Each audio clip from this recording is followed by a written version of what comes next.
very good morning to everybody. This is the first day of our presentation season. This is the second season of our presentations for semester 2 students. This is the batch which enrolled in 2022, and the second season of the presentations are going on. We started this today with the morning slot. In this morning session, we will have presentations on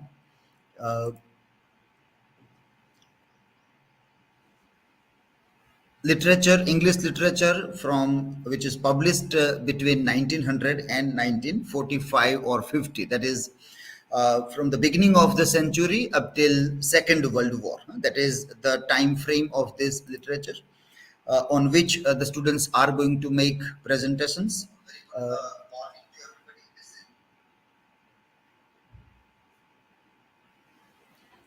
In this session, we will have presentations by these students. Let me share a screen to have a look at the name of the students and their respective topics. So first, we will have Aarti Sarvaiya's presentation, which will be on mythical technique in the Westland, followed by Anjali on the biographical elements in Orlando, a biography.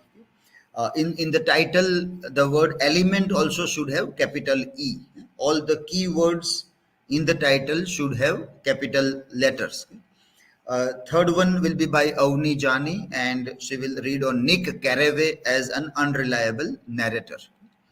Bhavyata's presentation will be on the Westland as a pandemic poem. The Westland is the title of the text, so it should be in single inverted comma.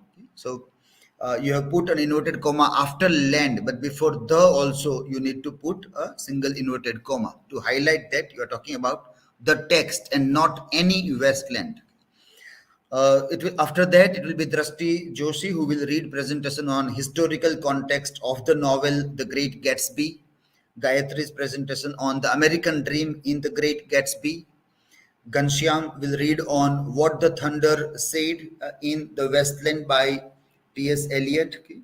Concluding is a little bit confusing in the title. What the Thunder Said, you want to say conclusion or what, but this concluding word is not appropriate in this.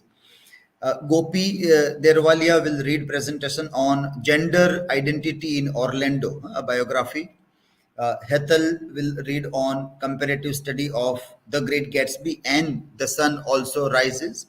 And the last one in this morning session will be by Hina on character study of Nick Carraway and his individual responsibility. You can use capital S for study also. Character study of Nick Carraway and his individual responsibility. Okay? So let us start with the first presentation of the day. Aarti, you can start with your presentation. Good morning. Today is the first day of our semester 2's presentation. In this presentation, today I am going to make presentation on the mythical technique in the Westland, paper number 206. So.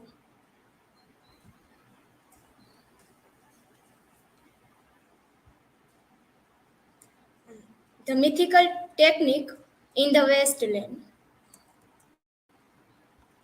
This is my personal introduction. Table of content, introduction about the poem, about the writer, about the poem, mythical technique in the Westland, conclusion, and then references. First, about the writer. T.S. Eliot is a highly distinguished as a poet, literary critic, and a dramatist, an editor, and a publisher.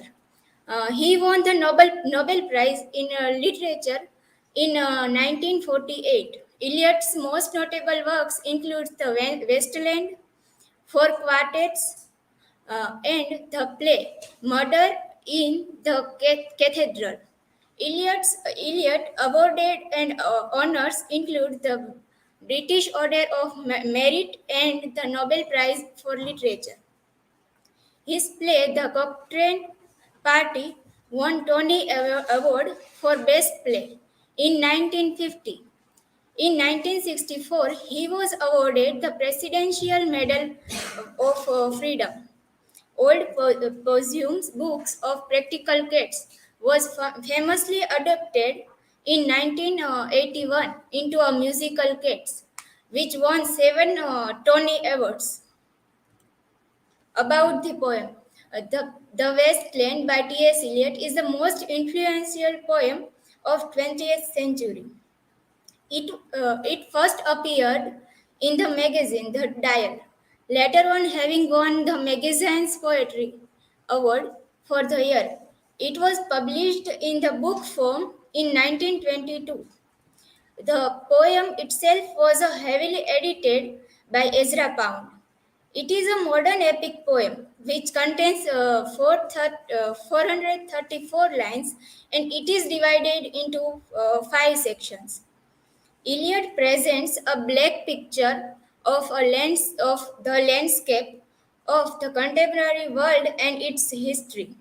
This concludes numerous literary and cultural references from sources as diverse as Dante, Chaucer, Shakespeare, Blank, Conrad, and there is also one reference of taken from ancient Sanskrit and the First World War.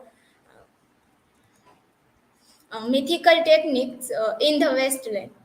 In the poem, The Westland, the poet uses mythical method to convey the idea to us. The mythical method consists in manipulating a continuous parallel between the contemporary situation and the old mythical situation. The poet has put together the old and the new, the ancient and the modern and in the way he draws a comparison, the contrast between the past and the present. When a poet employs the mythical method, he put the contemporary problems in historical perspective in order to prove the problems of the present. He borrowed mythical material from J.C. Weston's book From Rituals to Romance and from James Fraser's book The Golden Brook. The poet says that he was deeply influenced by these works of anthropology. The mythical wasteland of the Fisher King symbolizes the contemporary decay and spiritual sterility. The sick king symbolizes the sick humanity.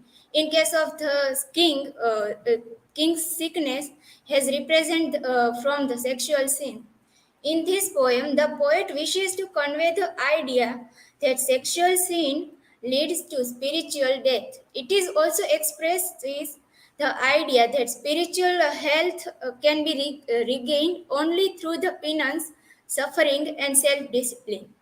In the poem Wasteland, Eliot uses of the phrase the dead tree, the handful of dust, the dry grass are all derived from a biblical imagery of decay and demolition caused by spiritual sterility.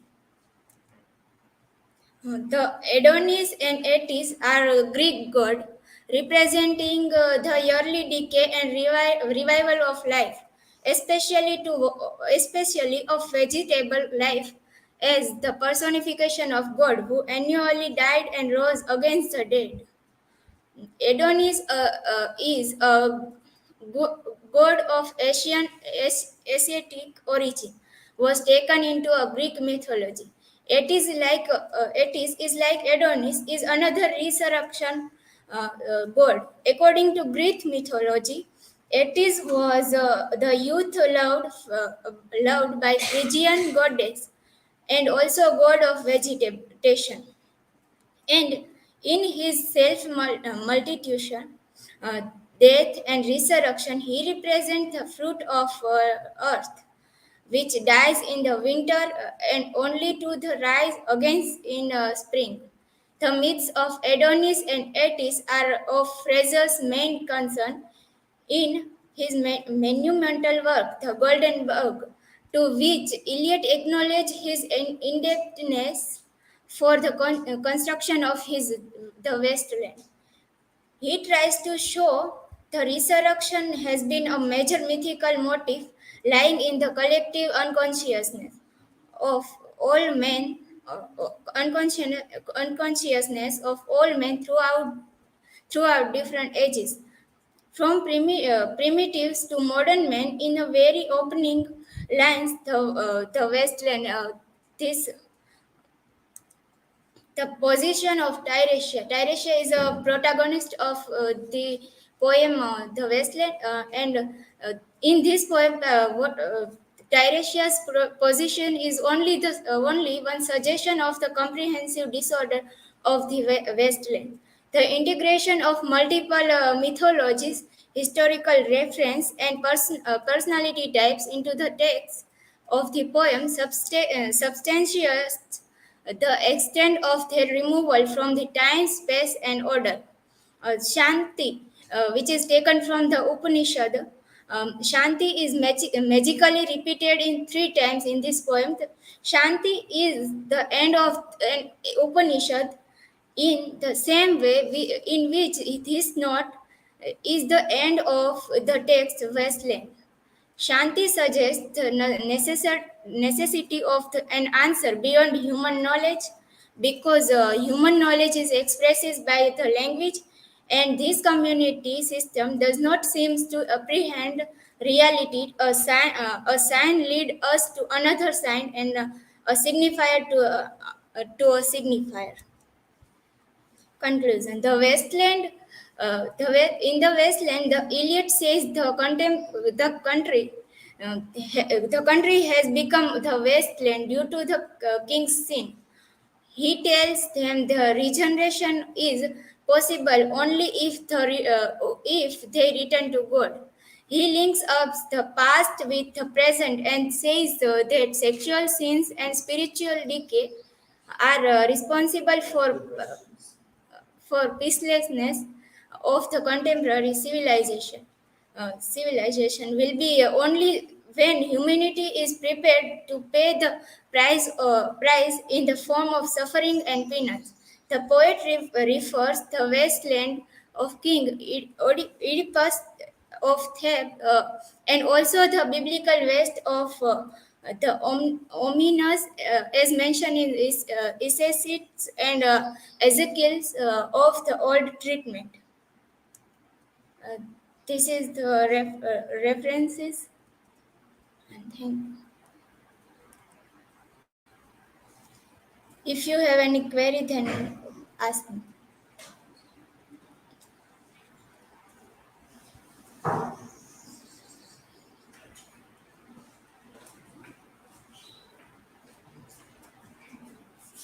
My question for you is that which is the climax part of this poem and what does it signify?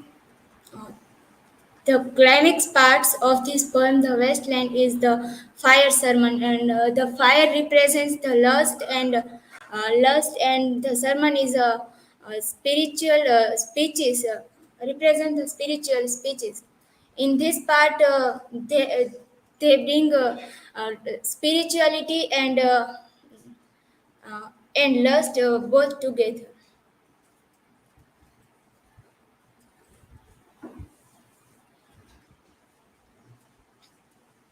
So, Aarti, my question is what is the major difference between epic poem and modern epic poem according to you? According to me, the epic poem consists 10 lines, or more than 10 lines, and in modern epic poem there is a difference that 100 line to 900 line, which poem consists consists 100 to 900 lines, that is known as a modern epic poem. In this, for example, in this poem, there is a 424 lines, so we can consider it as a modern epic poem. Thank you.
On the death of 11th March,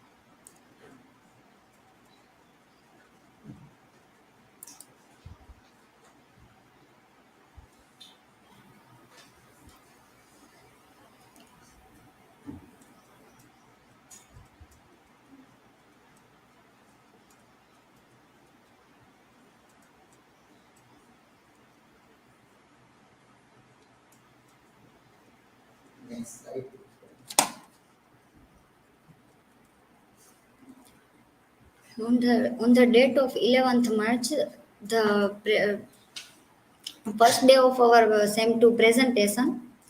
Uh, on the day of my presentation topic is the biographical elements in Orlando biography. This is my personal information. Points to ponder: key facts, introduction, gender and sexuality, is historical context, quotations and references. Key facts: the title of the novel is Orlando, a biography, written by Virginia Woolf. The original name of Virginia Woolf is Adeline Virginia Stephen. The Orlando biography is a tragic and satirical novel. Antagonist society, protagonist Orlando, and genre biographical and historical fiction. Literary period modernism, setting England and Turkey, published in 1928, written in 1927 to 1928, were written London and England point of view, third person narration. Virginia Woolf, born in 1882 and died in 1941.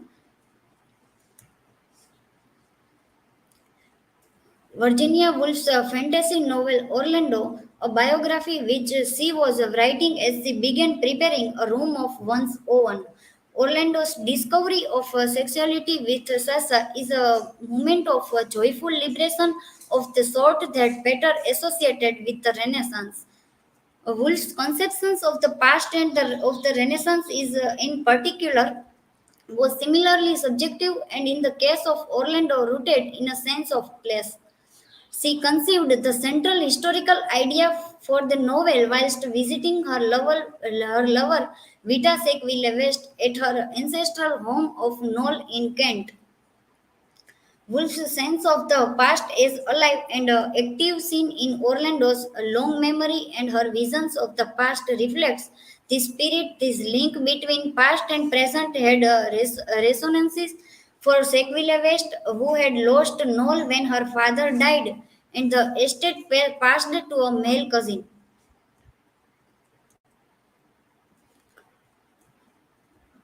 Virginia Woolf and Vita Sackville West both are a member of Bloomsbury Group. As Nigel Nicholson has noted, Woolf in Orlando had invited Vita with Noel forever. Virginia, by her genius, had provided Vita with a unique consolation for having been born a girl, for her exclusion from her inheritance, for her father's death earlier that year. Orlando demonstrates that imagination and empathy provide more powerful ways of staking a claim to the past, therefore, enacts the imaginative search to rediscover lost origins which Woolf had advocated in Rome of one's own by using Orlando's long life to trace a heritage for a 20th century woman writer back to Renaissance. Gender identity and sexuality. In 18th and 19th century, Orlando faces challenges of sexuality, gender identity and sexuality. Virginia Woolf's 1928 novel Orlando based on Woolf's lover Vita Sackville West. In her early 20th century novel about a nobleman named Orlando, who capable of being both male and female literally and figuratively, perhaps the most obvious example of fantasy within the novel is the title's character sudden change of gender. Woolf herself was writing at a time when female writers were not taken seriously, and many critics felt that Orlando, a biography, was a literary response to the fickle society in which she lived and worked. In Woolf's novel, the protagonist allowed fully and completely experience what it means to live life as both a male and as a female.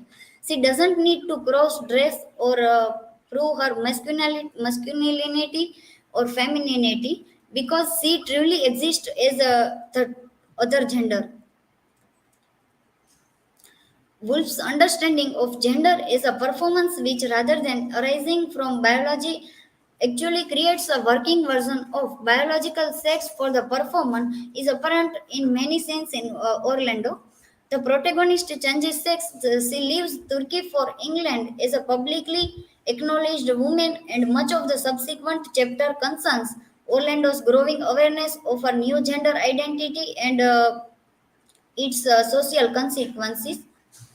Orlando reveals the ways that the dominant overly simple gender system limited the possibilities of subjects circumscribed by it, particularly women and implicitly lesbian women.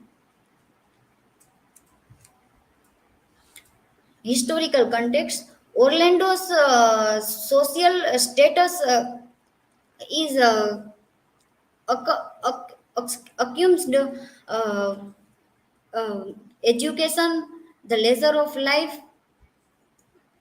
Orlando reflects Woolf's profound ambivalence and about prevalent models of history. In Orlando, Woolf satirizes the idea of the spirit of the age as a regulatory ideological force. This is at its strongest in the 19th century section, where the spirit of the age persistently pregnancy, censoring her writing and compelling her to marry. Orlando organized along the lines of clearly demarcated literary periods: the Renaissance, the Restoration, the Enlightenment era, the Romantic era, the Victorian period, and the present. But these categories become unstable for they are frequently treated ironically. This quote from Orlando, a biography: as long as she thinks of a man, nobody objects to a woman thinking. This is the references. Thanks. If you have any query, then ask me.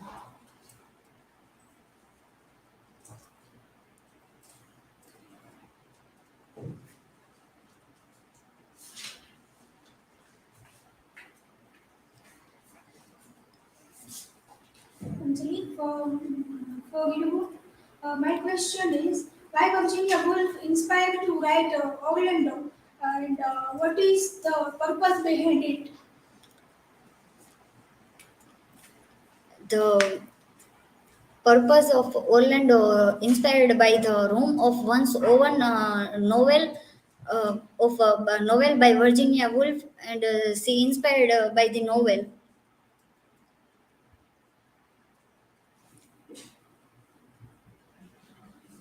Next. It will don't sleep, be alert, and ask your question while the connecting slide is going on, so that I don't have to remind and our time also will save. It will take time in loading from here. 2 3 minutes it will take. Gave this instruction you are late. So you are slightly late, then also you will be the problematic thing in the entire session.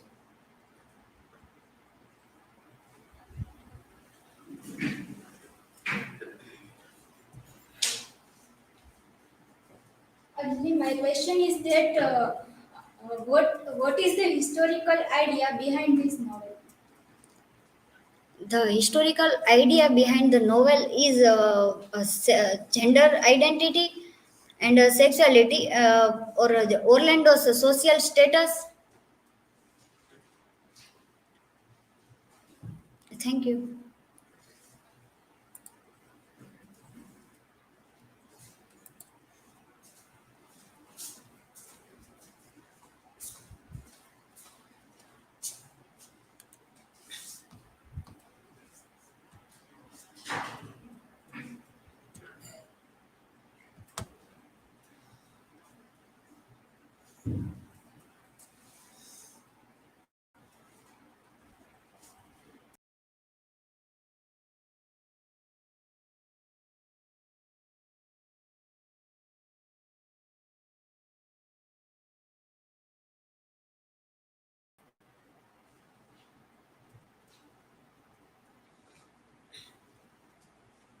Very good morning to you all on the very knowledgeable session of the semester second's presentation.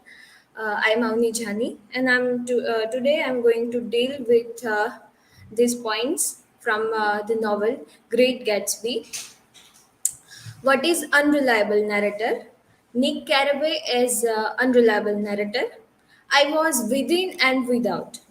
Description and explanation. Nick as misleading hero. Here is a quote which defines reliability of Oscar Wilde. Man is least himself when he talks in his own person. Give him a mask and he will tell you the truth. What is unreliable narrator? An unreliable narrator, however, is not simply a narrator who does not tell the truth. What fictional narrator ever tells the literal truth? Rather, an unreliable narrator is one who tells lies, conceals information, misjudges with respects to narrative audience. That is one whose statements are untrue, not by the standards of the real world or of the authorial audience, but by the standards of his own narrative audience. In other words, all fictional narrators are false in that they are imitations, but some are imitations who tell the truth. Some of people who lie. When we look at the word unreliable narrator, that itself, the word itself describes its meaning, that unreliable, the narrator on whom we cannot rely is unreliable narrator. I have called a narrator reliable when he speaks for the acts in accordance with the norms of the work, which is to say, the implied author's norms. Unreliable when he does not. Here, this is the quote from the booth. The key concept in Booth's framework for the unreliable narrator is that there is a distinction between the implied author and the narrator in given story. Although a narrator often relies on the story to readers, either as a personified character in the diegesis of text as a disembodied voice that exists somewhere outside the story world, the narrator is not the author of the story. So here is the description of unreliable narrator, but very there is a very similar concept of implied author. So here is the some points which defines implied author. They both look similar, but they are not. There is a slightly difference between these two terms. The implied author is the image that reader conjures of the agent who invents the story text, an image pieced together from inferences derived from how the story is told. I quote, the implied author is not the narrator, but rather the principle that invented the narrator, along with everything else in the narratives that staked the cards in particular way. Had these things happened to these characters in these words or images, I unquote. The implied author is not the narrator, but the rather principle that invented the narrator along with everything else in the narrative.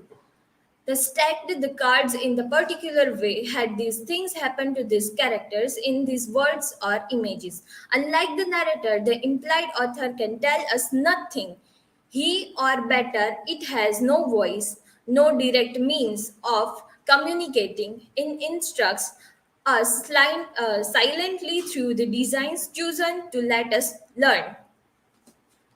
The narrator's unreliability is frequently manifested in a conflict between the narrator's presentation of a scene and his or her imperative summaries or commentaries, and is signaled by the linguistic habits that indicates how those interpretations might be colored.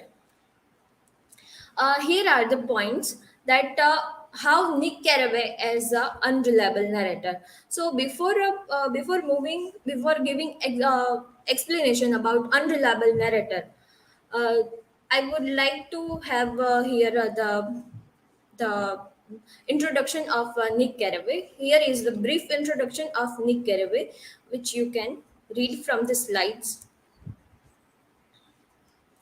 In the end, Nick emerges as a sympathetic and complex character who provides a nuanced perspective on the themes of love, wealth, and American dream that are central to the novel. I quote, I was within and without, simultaneously enhanced, enhaunted and repelled by the inexhaustible variety of life. I unquote. This is the quote from the novel itself, A Great Gatsby. Nick Carraway speaks these lines.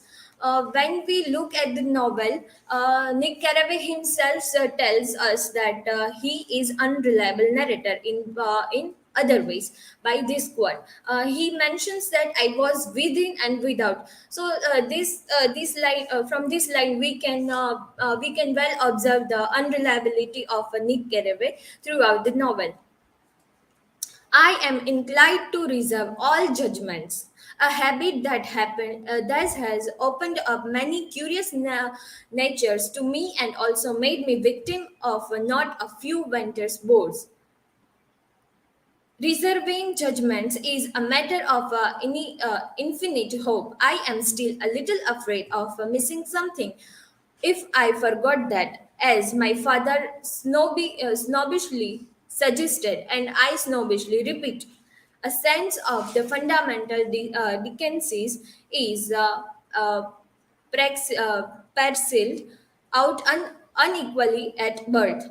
This advice comes from the vantage of the narrative frame. Nick addresses the readers directly, outside of the context and boundaries of the tale that he is about to tell. So one can well observe this from that unreliability of Nick Carraway from this quote. I was within and without. It is highly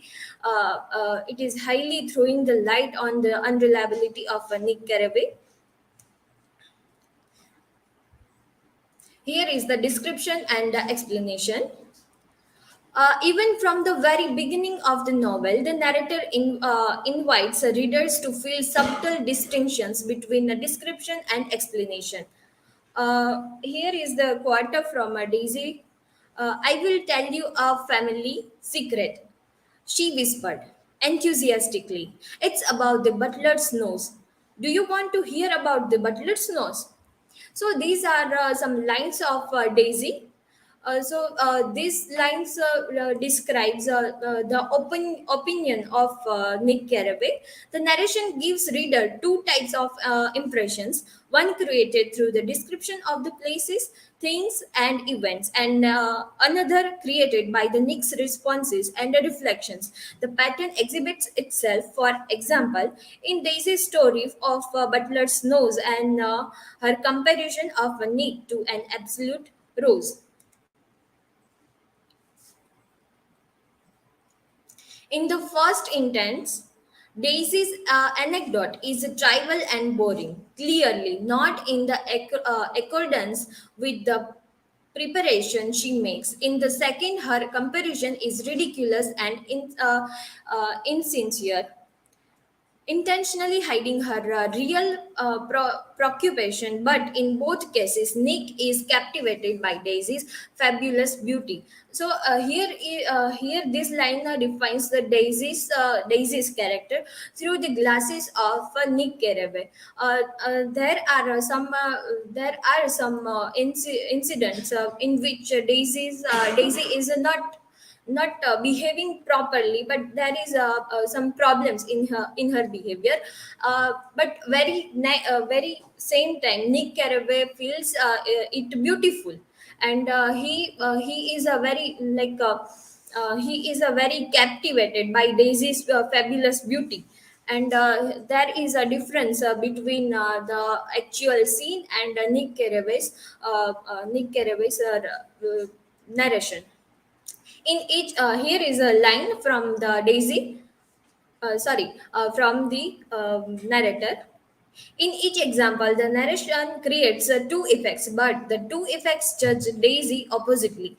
The former with distance and the latter with engagement. From this, we can see that the response Nick emphasized reveals only one half, the way the scene dramatized Daisy.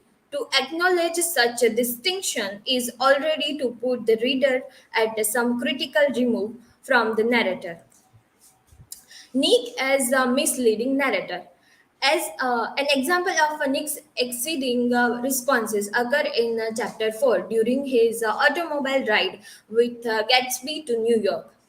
Fitzgerald aim in this scene is to create a coexisting feeling, both active and negative, towards Gatsby by depending our fascination with the mystery of Gatsby.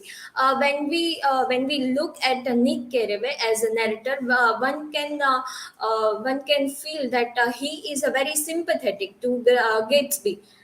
One technique Fitzgerald employs is to preserve the actual truth as a center in each of Gatsby's falsehoods.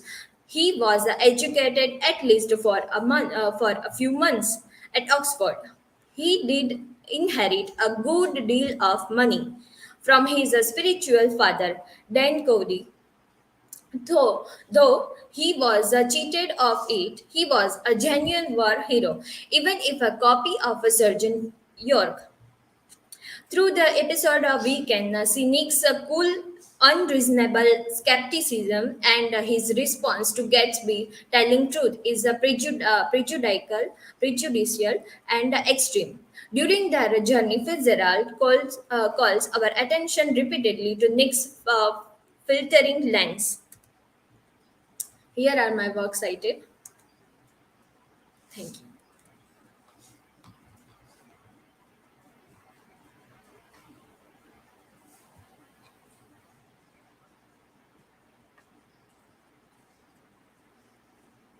Only my question is that what is the difference between unreliable narrator and implied narrator? There are not much difference between an unreliable narrator and an implied narrator, but there the simple thread which differentiates the unreliable narrator and implied narrator. Implied narrator is the narrator of um, uh, implied narrator is the narrator who is the author wants to tell the story in his own way, but these can be told. The author is present through the omniscient narrator in the throughout the novel is can be the example of implied narrator, and unreliable narrator is one can see from my slides. So that's it.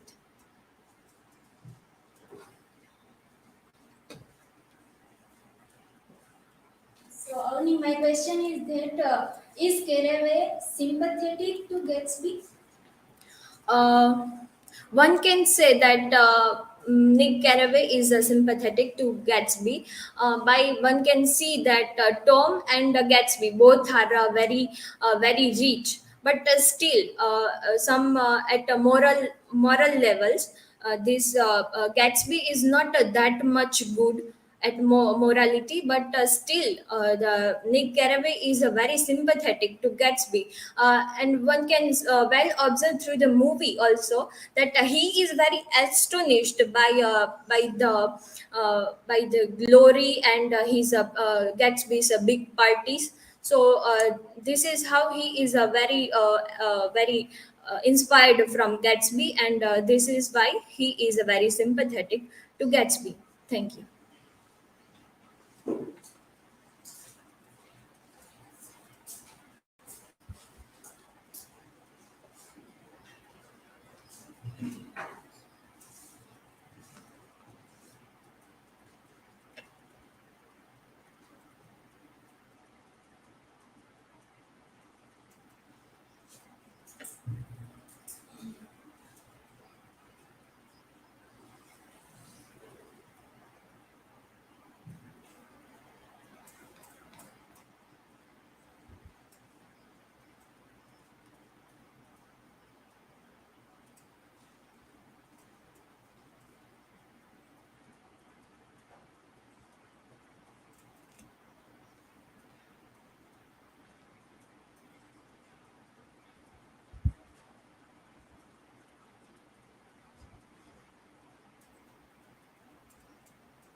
Do you have this Gatsby novel in the library? Novel? Anybody try to search? Central of this. From central here also people might have brought or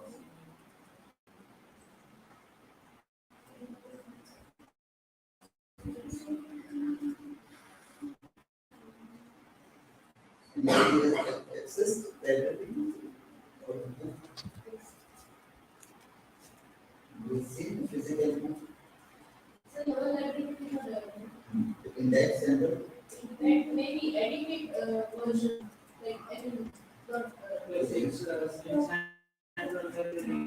So all those useful book normally we tend to bring here. Next, should have brought or your former students should have brought that here. Because when you cite, you have to cite that book that can give you the reference. If you access the book or the e-book also which was We there. cited this e-book.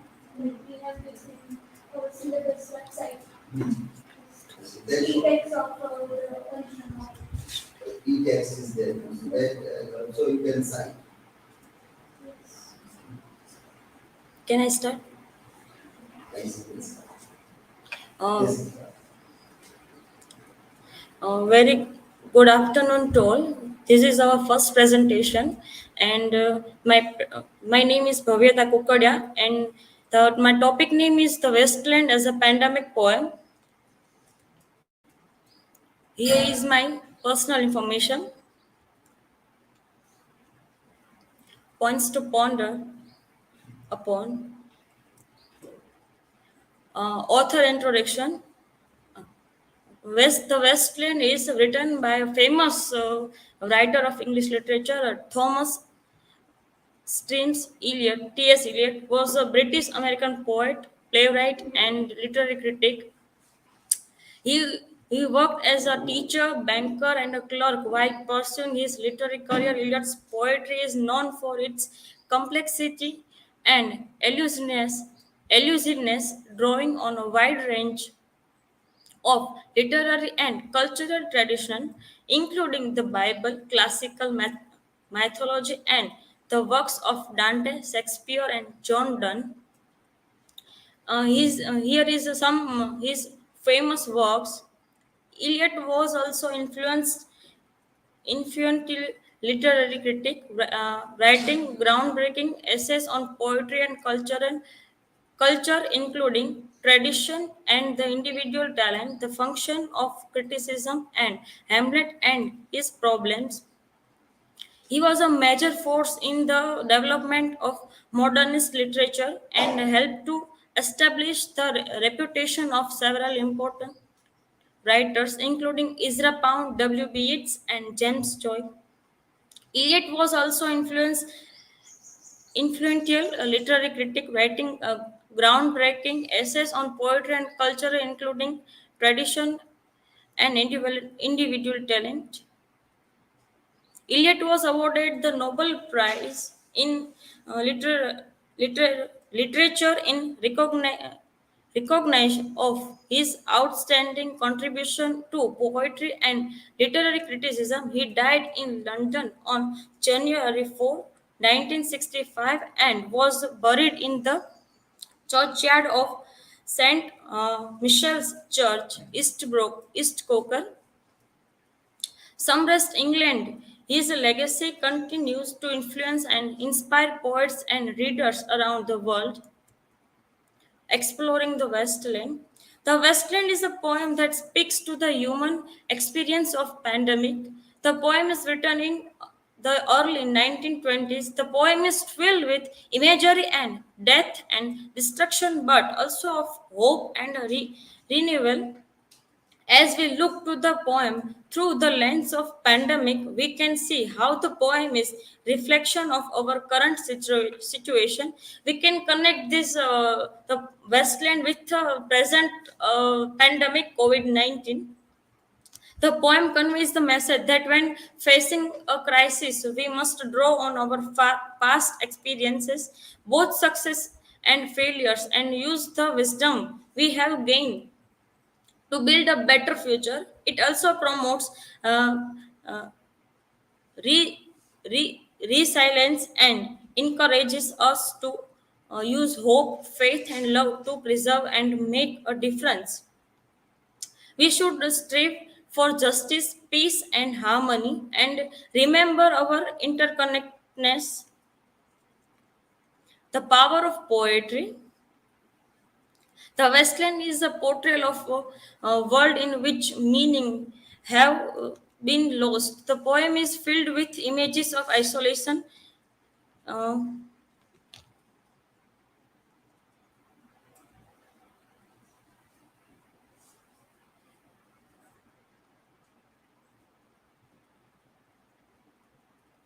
empty decays, which could be seen as reflecting the feeling of many pandemic. Eliot's, Eliot's description of the Barad Westland, what tree gives no shelter, the cricket no relief. Eliot also suggests that poetry has the power to redeem and revive spirit. In the final section of the poem, the Fisher King is restored.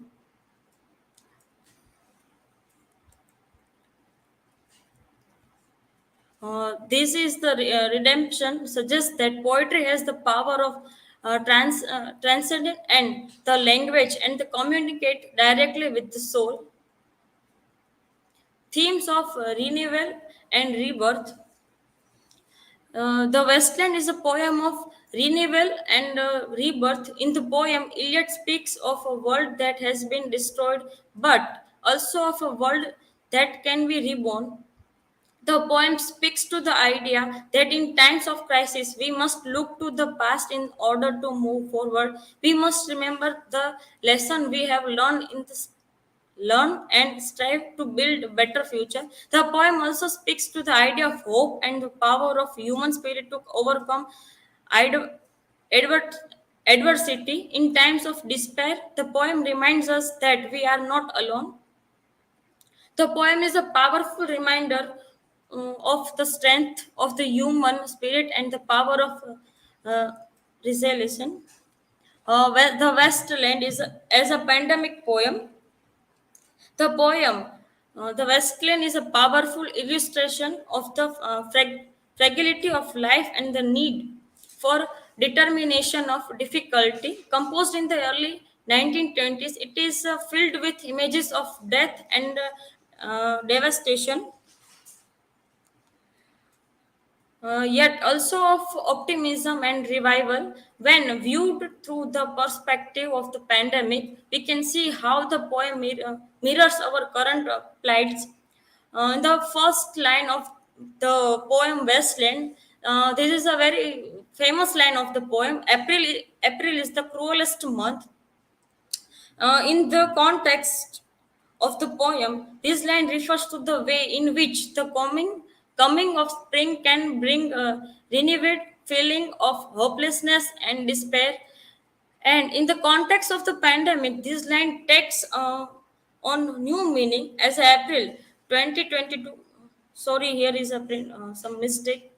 2020 was the month when many countries around the world began to see a surge in COVID 19 cases and death.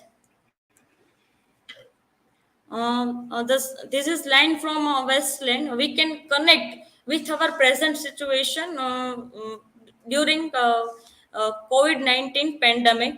Unreal city. This line refers to the feeling of disconnection and isolation. The situation of like this many people experience in the aftermath of World War One. In present time of COVID-19, we can connect this line, uh, uh, context the meaning. Some situation we can feel this when we stay in the home, like the situation of World War One. The second line is I had not thought that and undone so many. This line refers to the sheer number of people who died in World War One and the damaging impact in the society. In this line we can refer the situation, connect this situation during pandemic. We can say and isolate ourselves to the home, and we don't meet to our lovable person and family, and we have to live in our home and isolate on self. The river is a tent is broken. uh, rivers the river stand is broken. This line refers to the way in which nature is in state of decay and decline. Conclusion: the poem is highlights the power of poetry in times of crisis. The poem is reflection of the disconnection and fragmentation that Eliot saw in society at the time. It is a powerful example of how poetry can be used to address social issue and provide a voice for those who are struggling to make sense of their experience. The Western is a powerful example of how poetry can be used to address social issue and provides a voice for those who are struggling to make sense of their experience. Through its use of symbolism, language, and structure, the poem speaks to the complex emotional and psychological struggles that people face in times of crisis and provides a space for readers to engage with this issue in a meaningful way. Here is a work citation. If you have any question, you can ask.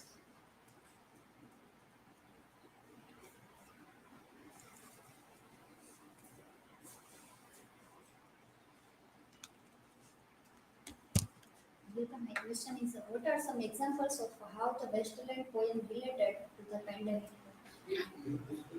Loudly, then your camera, then laptop will capture your voice. What are some examples of how the Westland poem related to the pandemic? Some scholars have pointed to the poems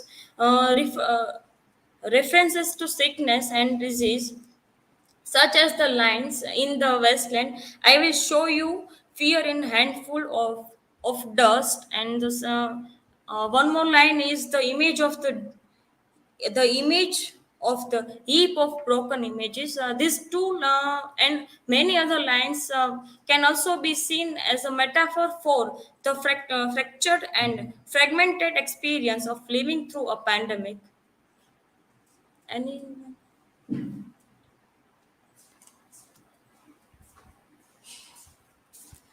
Bhavyata, what pandemic is there in reference of the poem The Wasteland? uh, in the Westland, which was written by T.S. Eliot, there is a no specific pandemic mention in this poem. The poem was written in 1922, as I mentioned in my slide. Uh, in that several years before the outbreaks of a major pandemic such as the Spanish flu, which was during 1980 to 1990, and the COVID-19 pandemic in our present 2019. Thank you.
Good afternoon, everyone. So today is the first day of presentation, season two, and in the occasion of this first day, I present my presentation on historical context of the novel, The Great Gatsby. So let's start with the first day presentation. This is my personal information.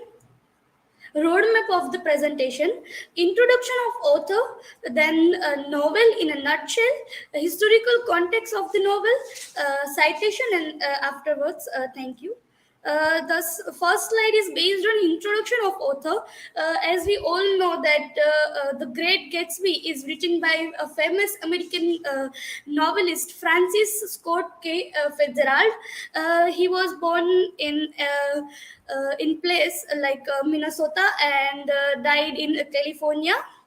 He write his works in genres like novels, short stories, and fiction. He became a leading figures in the social important tragical club, a dramatic society, and was elected to one of the leading clubs to the university. He fell in love with the Geneva King, one of the beauties of her generation, and he with the publication of this Side of Paradise, his work in 1920, Fitzgerald became a literary sensation, and he earning enough money and fame to convince Zelda, who is his wife, and also marry him. Fitzgerald also shares some characteristics with the Great Gatsby, a titular figure, J. Gatsby, a sensitive young man who idealized wealth, luxury, and who fall in love with a beautiful young woman. While stationed at the military camp in the south, we all know that who is young and beautiful lady is this Daisy Buchanan. And after the Great Gatsby brought him literary celebrity, Fitzgerald fell into a wild, reckless lifestyle of parties and decades, like as we also seen in the Great Gatsby, like afterwards when he fulfill all his wishes, like he earns enough money and he has some palace and all this. After that, he feel like a wild and recklessness lifestyle, and he also threw a big parties, and so this is some biographical elements who Fitzgerald share with the titular figure J. Gatsby. So these are some quotation. The loneliness moments in someone's life is when they are watching their whole world fall apart and all they can do is stare blanklessly. So this is a quotation by Nick Carraway, narrator. Second quote is J. Gatsby. Gatsby believed in the green light, the orgastic future, the years by years rendering before us. It eludes us then, but that's no matter. Tomorrow we will run faster, strike our abstor faster, and then one fine morning, so we beat on boats against the current, bore back carelessly into the past. So this is also a famous quotation from the novel in nutshell, as you can see in the picture, like from the first to nine, every single picture shows the major events of the Great Gatsby novel. So the Great Gatsby is the most profoundly American novel of itself. At its concludes, Fitzgerald connects Gatsby's dreams, his platonic concept of himself, with the dream of the discoveries of America. So this is a whole novel in nutshell. So you can see the picture. A historical background. So I'm going to deal with these points like Jazz Age, Roaring Twenties, Flapper Fashion, the Prohibition Act, Great War, and personal context. So let's start with the Jazz Age. Fitzgerald wrote and set the novel in the 1920s, a time of great change in US society. Fitzgerald popularized the term Jazz Age. It's used today to define the period during which Fitzgerald lived and brought about his novels. In Fitzgerald's most popular novel, The Great Gatsby, jazz appears as the constant background music in his parties and all kind of these big events, who have this jazz music. Great Gatsby's parties festival intend to capture the air of the titular J. Gatsby's famously lavish bikini parties. Jazz is de rigueur to evoke the 1920s. To Fitzgerald's special position in his age, that age was not all jazz age. And in spite of Fitzgerald's having half-jokingly invented this name for the 20s, so this is term jazz age, who is also coined by our novelist like Fitzgerald. Now, the next historical background is this Roaring Twenties. Roaring Twenties is all about throwing big parties and this flappers and all these things. The surging economy turned the 1920s into a time of easy money, hard drinking, and lavish parties. So 1920s is all about this drinking, liquors and parties, lavish parties and easy money. Flapper fashion. This flapper fashion is a major historical things in this novel. Like our two character who share these things with the characterization of this flapper fashion, like this Jordan and Daisy. These both are having this flapper fashion. In the left side of this, you can see the flapper fashion, and 1920s fashion is like in this picture, flapper costume. You can see how how this picture describe the flapper fashion. Like it is including all kind of elements which this flappers has. Also seen throughout the Great Gatsby is the flapper culture. This period of women's liberation show young women with a short hair and increased freedom. So Jordan Baker is also a best example of this kind of woman. Despite society's changing, the nature and world still hasn't accepted Jordan as a independent person. So in this novel, also we can see that Jordan is very liberal person. Like she is a very independent girl. She doing whatever she want to do, and she doesn't care about society. Fitzgerald's central character in The Great Gatsby are never this direct in their judgments of her, but Nick and other to make passing comments about her character. Like also Nick and the other characters are also passing some judgment or comments on Jordan and Daisy also. Next is the Prohibition Act. So Prohibition Act is all about the ban of liquor in 1920s. So prohibition is another important feature in the novel. So in the 1920s to the 1933, alcohol sales were made illegal into United States. So this is a Prohibition Act is all about a ban of liquor or alcohol sales in the US. Those who supported the ban cited a decline in morals, religion, and family values as a result of drinking alcohol. So, prohibition allowed J. Gatsby to accumulate his wealth. He and his partner bootlegged this alcohol on the black market, selling it illegal and market a great deal of money. So, as we seen in the novel, like this business partner of Great Gatsby is also like they were illegal this alcohol, and they black market these things and earning money from the black market, and also selling of this alcohol, because there is no alcohol in the that society or not in the street of the US. So they are black marketing these things, alcohol, and after selling this alcohol they earn lots of money. After that, this is all alluded to with rumors like he was nephew to von Hindenburg and second cousin to the devil. So this is also a very famous thing about the Great Gatsby, J. Gatsby, as we can say that. The Great War, First World War, we can see this like Great Gatsby means J. Gatsby and Nick Carraway, both are a part of the World War. And after 14 World War, they came back to US. Like in the novel, Nick Carraway and J. Gatsby are said to have been among those soldiers sent to fight in France. Nick mentions specifically the Battle of Argonne Forest as offensive in northern France near the end of the war.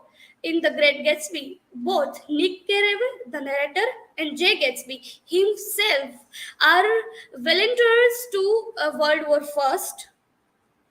I and it is so World War First, and it is Gatsby's war serves the kick of his rise from a Mr. Nobody from nowhere. So, in the world of his romantic river, Tom Buchanan to the fabulous wealth owner of the mansion of Westage Long Island. So, this is the Mr. Nobody from nowhere. So, this is a statement given by Tom Buchanan in the novel. Personal context. So in this slide, I'll mention this things like Fitzgerald and Great J. Gatsby.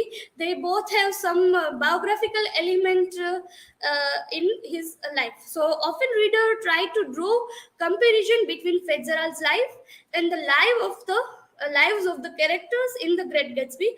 Fitzgerald's wife Zelda is sometimes compared to Daisy Buchanan. This comparison is strengthened by the fact that the two didn't marry until Fitzgerald had published his first book, and it proved to be a fictional successful. So this is also mentioned in this things like in novel also says that Daisy marries to Buchanan because he was very wealthy person of US, and Gatsby also believed that J. Gatsby also believed that after earning lots of money and after having mansion confusion.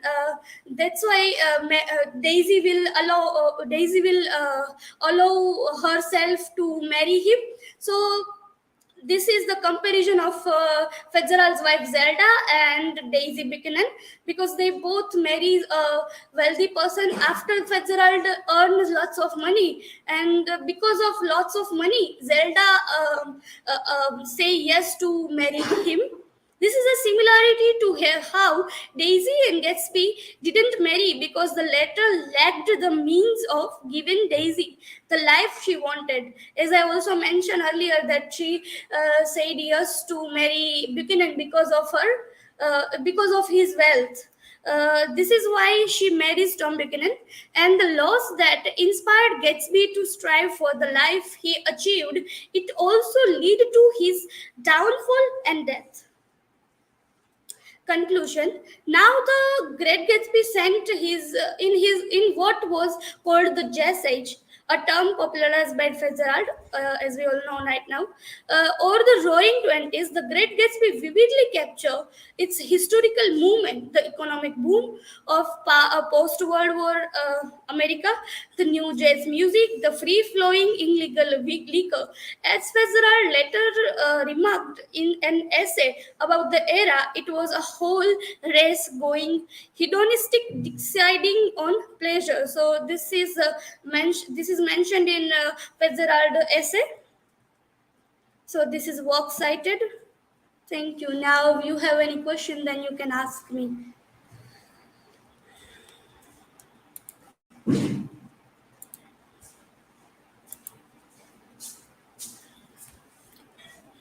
Drashti, what is the Prohibition era and how it shaped the events and the characters of the Great Gatsby? Okay, so prohibition era is all about illegal liquor. As I also mentioned in my presentation, like this prohibition of illegal liquor or alcohol. That's all mentioned in the novel, and also we can see the character of Great Gatsby and the character of Wolfshire. They both have this. Black money because of this selling of illegal liquor. So I hope you satisfied with my answer.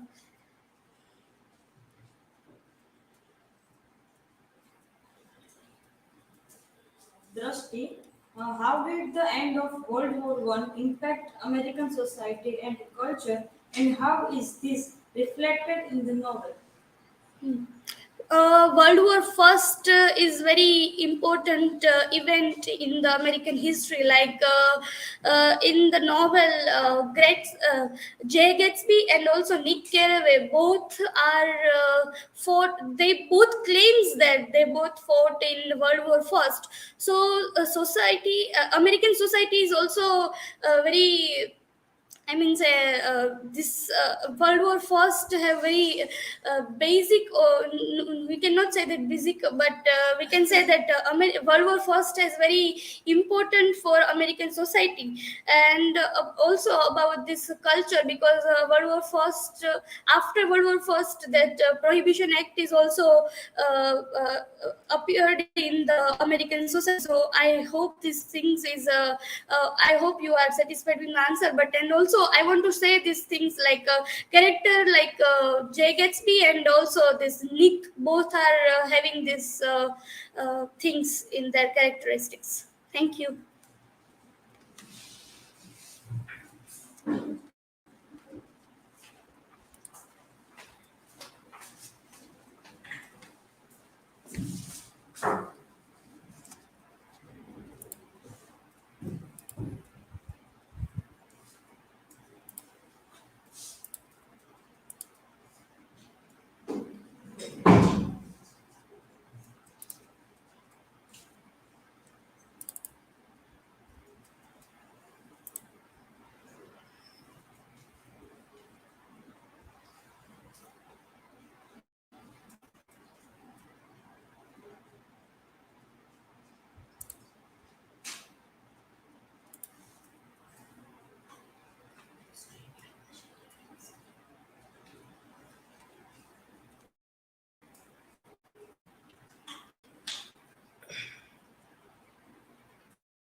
Hello everyone.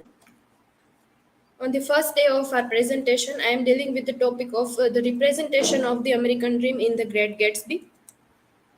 This is my personal information. Roadmap of the presentation.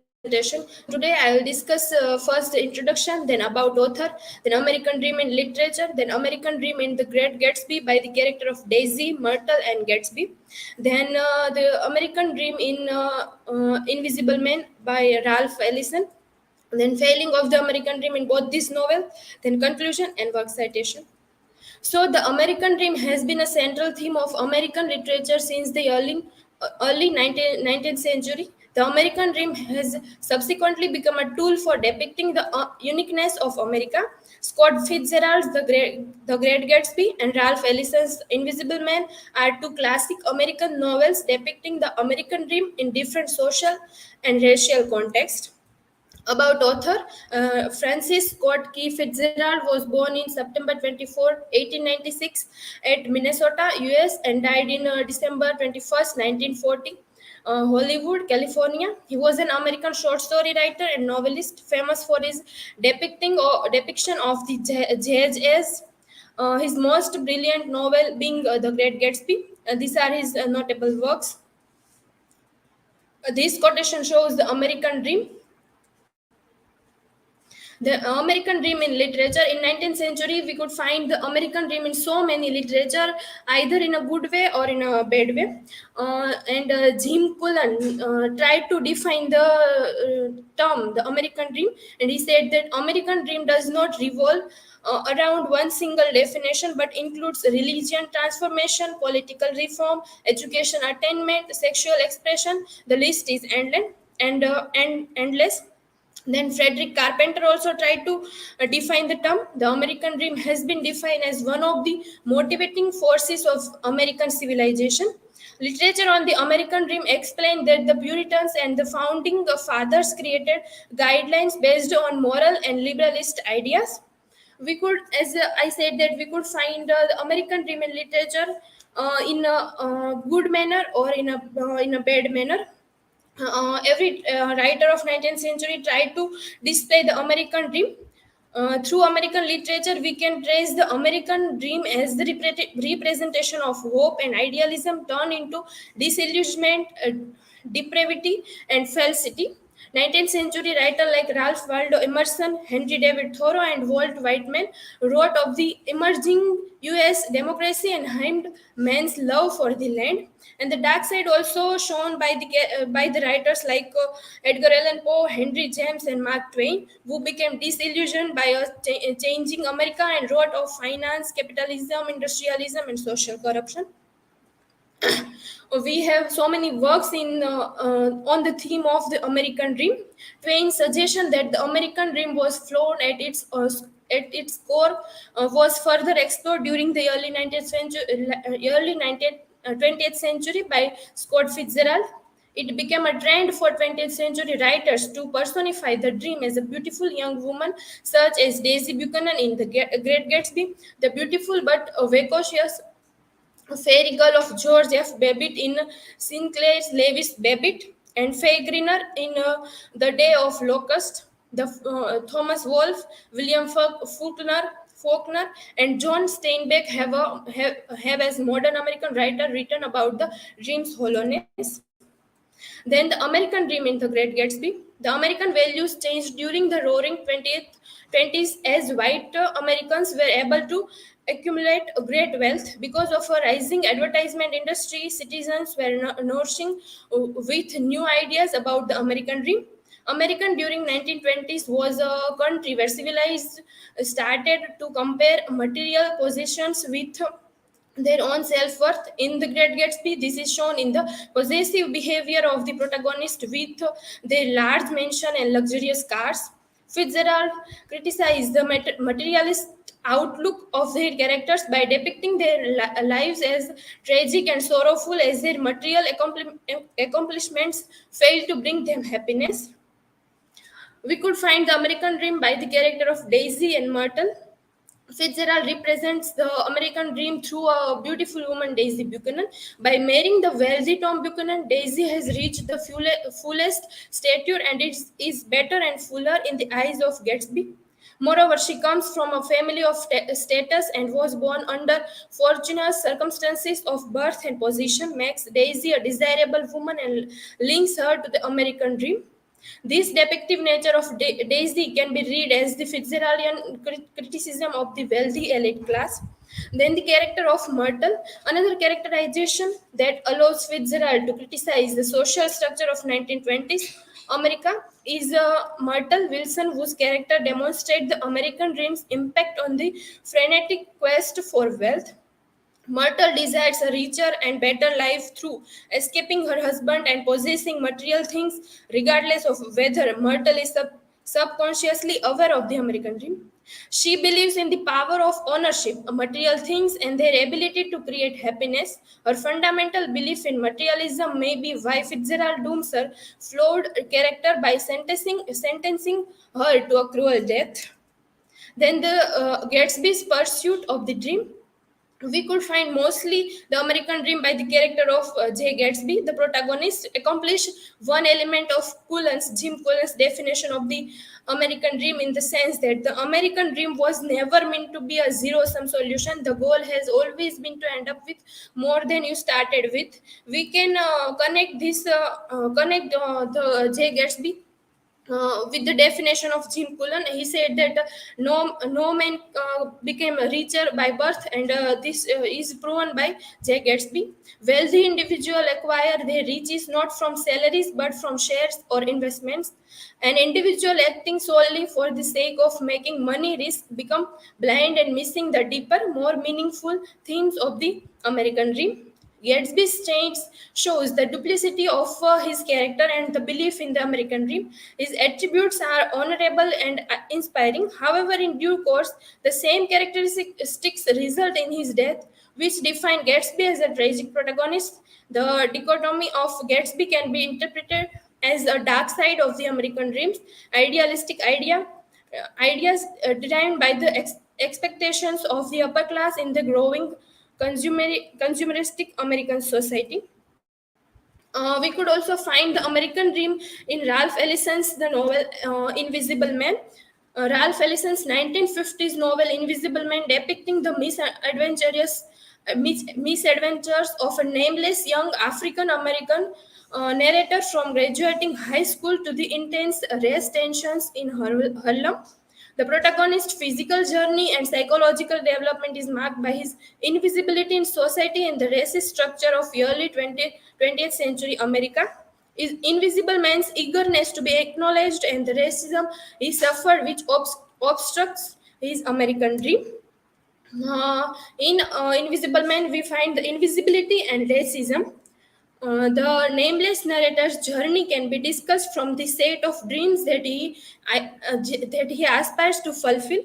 For the protagonist and his fellow college students, Booker T. Washington's rhetoric is a gospel of the American dream. His influence is supposed to be a force of enlightenment, but over time it is depicted more and more as blinding and restricting for the invisible man. Ellison began his novel by letting his narrator and protagonist acknowledge that he is an invisible man who might never be said to possess a mind. I, invisible man, understand simply because people refuse to see me. The novel's opening cements the belief that other people view the protagonist as a less intelligent human being because of his race, or that white people are not deemed by society to understand African Americans because they are believed to have different minds. The protagonist believes strongly that all it takes is only to work and learn and survive in order to go to the top. Even if we accept the fact that he truly does that, he fails to reach the top and instead ends up hiding away in his basement, thinking about his agonizing dream-like chronicles.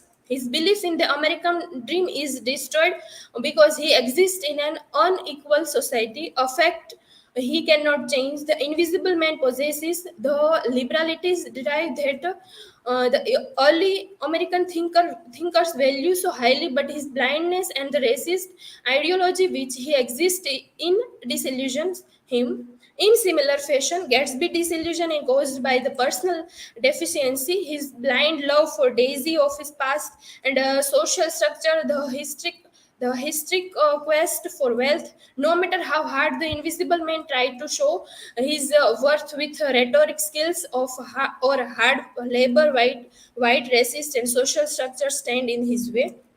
Then, in both the novel, we could find the failing of American dream. In the novel, The Great Gatsby, the symbol of the green light, it shows the failing of the American dream.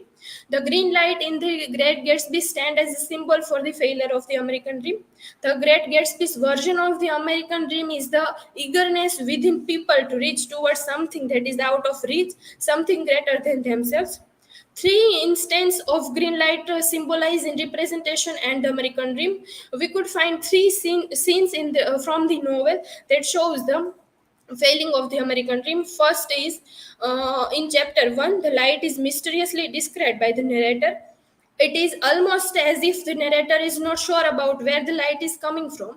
The light is undeniably a physical object in the novel, but also the light seems to stand for a philosophical idea. Then, second, when Gatsby is showing the light to Daisy, here instead of an almost magical light appearing in the distance, the light is described as something of colossal significance that has been lost, or perhaps that a symbolic component has ceased to exist. Gatsby here realized that Daisy and the green light and his American dreams are all regular to him. In this second scenes, Gatsby realized that the American dreams is true for him. Then the final encounter with the green light is during the novel's final paragraph, where the light no longer remains a visible object. Gatsby is now dead, Daisy gone, and the narrator no longer resides in Long Island. The green light only exists in the narrator's memory. Ellison and Fitzgerald's protagonist highlights the characters' respective search for the American dream. Ellison's hero reaches the conclusion that he cannot view his dream as a political, financial, territorial, or religious prize to be won at the end of the road, because this would violate its original promise. His journey shows strong evidence for the failure of the American dream, and the narrator realizes toward the end of the novel in order to redefine his outlook and himself before the novel ends. J. Gatsby and Myrtle Wilson, on the other hand, lack the clarity to see their respective doomed paths until it is too late. Gatsby and Myrtle are unable to reach the social class to which they aspire, and thus are victims of the ideology of the American dream. In conclusion, Fitzgerald's representation of the American dream in the characters Daisy Buchanan, Myrtle Wilson, and Jay Gatsby, with special attention paid to Fitzgerald's criticism of the consumerism of the 1920s. Ralph Ellison's protagonist has shown that he desires to be acknowledged in a society defined by racist structure. The Invisible Man narrates the American dream from his own perspective, while Nick Carraway, as an outsider, can see the dream's fatal impact on Myrtle Wilson and Jay Gatsby. Nick Carraway cannot stop their fate, as this is only something the individual can understand, as the invisible man realizes. These are work citation. Thank you.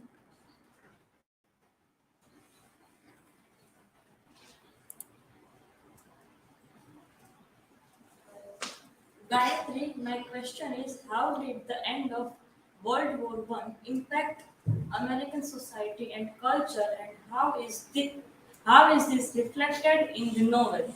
This is your question. I'm sorry. How does the American dreams of the huh, how does the American dreams of the Great Gatsby and Invisible Man are similar? Okay.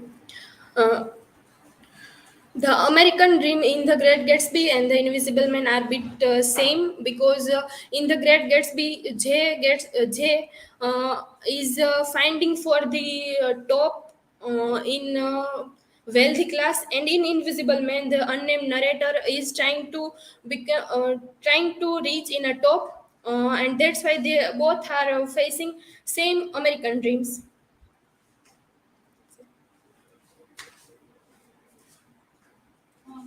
Gayatri, my question is that in what ways does the American dreams play a role in a character's motivation and desires in the Great Gatsby? In The Great Gatsby, we could find the American dream by every character, escape Nick Carraway and others. So we could find the American dream through Gatsby, Daisy, Myrtle, and Jordan. Here we could find different type of American dream. First is the dreams of Myrtle and Gatsby, and other is Daisy's dream. These are different because Daisy's dream is already, she is on the status, and she has wealth, and she only has to maintain her status. That's why she married to wealthy men. On the other side, there is a Gatsby and Myrtle. They both have to take position of upper class, and they want to become on a top. That's why their dream are of the making position on wealthy class. Thank you.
Hello everyone, my name is Katariya Ghanshyam, and today I'm presenting the last part of the five of the poem Wasteland by T.S. Eliot.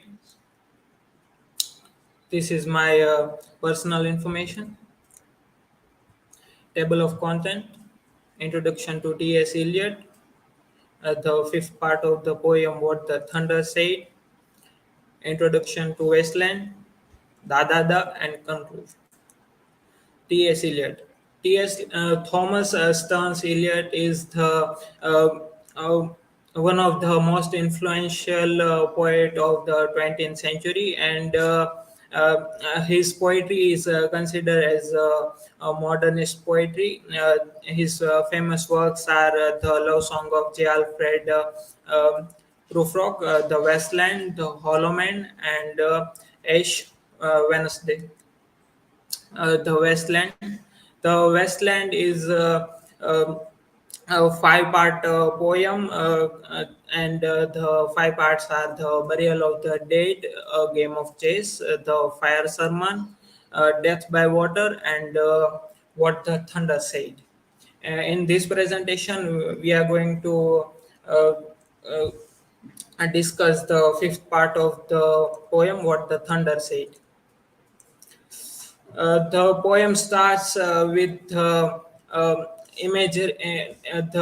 reference to the death of the Christ, as he who was living is now dead, and we who were living are now dying. And here the crowd of people take on substance, and the Fisher King, and like the hanged man, becomes more distinct in the man with the three stripes. To theirs as the dead soldiers, the opening theme is relevant for the thunder, and the herald of a spring, sprinkling of river. In this, the poet discuss about uh, the modern position of the Europe, and then in this part he discuss about the present of the Europe, as he discussed the Europe as unreal, and gives several names of the cities like Jerusalem, Athens, Alexandria, Vienna, London, and he calls them unreal. And then he shift his setting to the river Ganga, and then he gives the message of the Prajapati that he gave to his uh, three descendants, the man, demons, and gods. That is Da Da Da.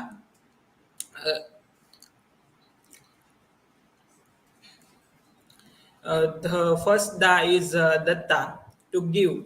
In that, Eliot poses the question that what have we given to the modern man, and then he tries to recall the past sacrifices that are gone unrecognized. And then the second da is Dayadham, that is to sympathize with others, and that means compassion. And then he imposes the imagery of the prison and key, that everyone is each in his own prison, and they are thinking of the key, but they don't have key. And then the third da is Damyata, that is self-control, and there he gives the imagery of the boat and still water. Then he shift to the imagery of Fisher King, who is now healed and is set upon the shore. And then there is he gives the imagery of a London Bridge, like a London Bridge is falling down, falling down, falling down. He says three times, and then there is three lines that he includes. First is Pois Sassose nel Fococe Gliafia. This is from Dante's Purgatoria, and the second is from Latin poem Pulsevia Velita, and then the third is from El Del de Del de Chado. Uh, the that reference is that the Fisher King is now healed and have completed his quest of Grail, but and also he have now received the message of thunder, but now he is uh, waiting for death, and the last three lines that is the first from the Arnott Daniel passage against again presents an image of voluntary suffering for purgation. The purgatorial burning hinted at the end of part 3. The second expresses the desire for regeneration, and connects with nightingale image of inviolable voice, that is the illusion of Procne and uh,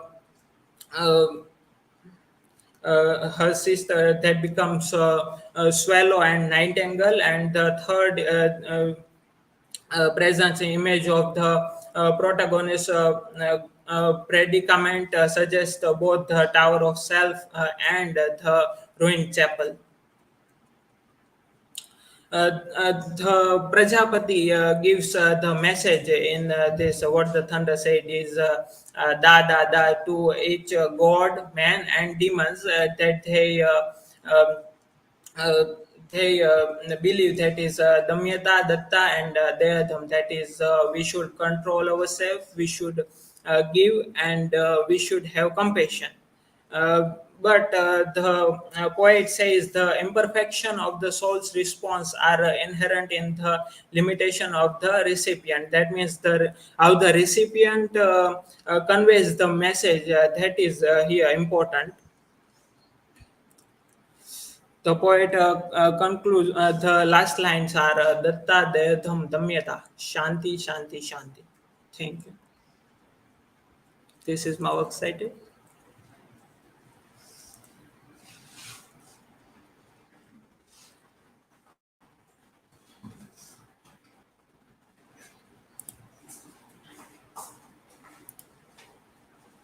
Ghanshyam, according to you, what is the significance of the Indian mythology in this part? What the thunder said?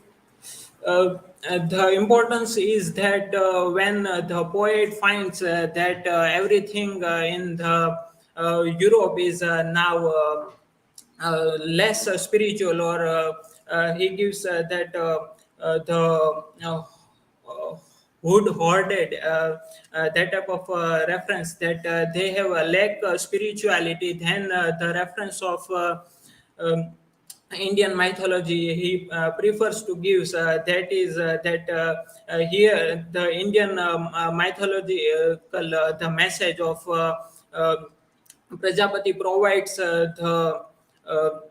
the conclusion for him to solve the problem of spirituality, that is Datta Deyadhum Damyata. Thank you.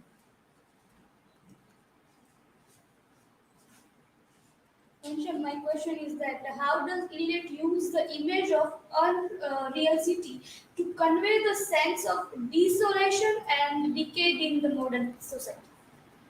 uh, I haven't much included in my presentation about Unreal City, but the starting of the what the thunder said implies the imagery of that spiritual decay is in the European cities, and which Eliot consider as unreal cities, and then the reference of the London Bridge is falling down. That means that he considers that the spirituality, the decay of spirituality is happening in the Europe. Thank you.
Hello dear friends, I am Gopi Dervaliya. Today I am going present gender and identity in one of the most famous novel, Orlando, written by Virginia Woolf.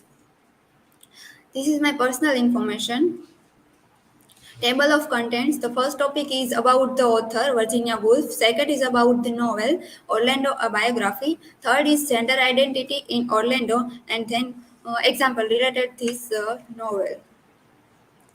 About the author, Virginia Woolf. Virginia Woolf was an English author, feminist, essayist, publisher, and critic, considered as one of the foremost modernists of the 20th century, along with T.S. Eliot, Ezra Pound, James Joyce, and Gertrude Stein.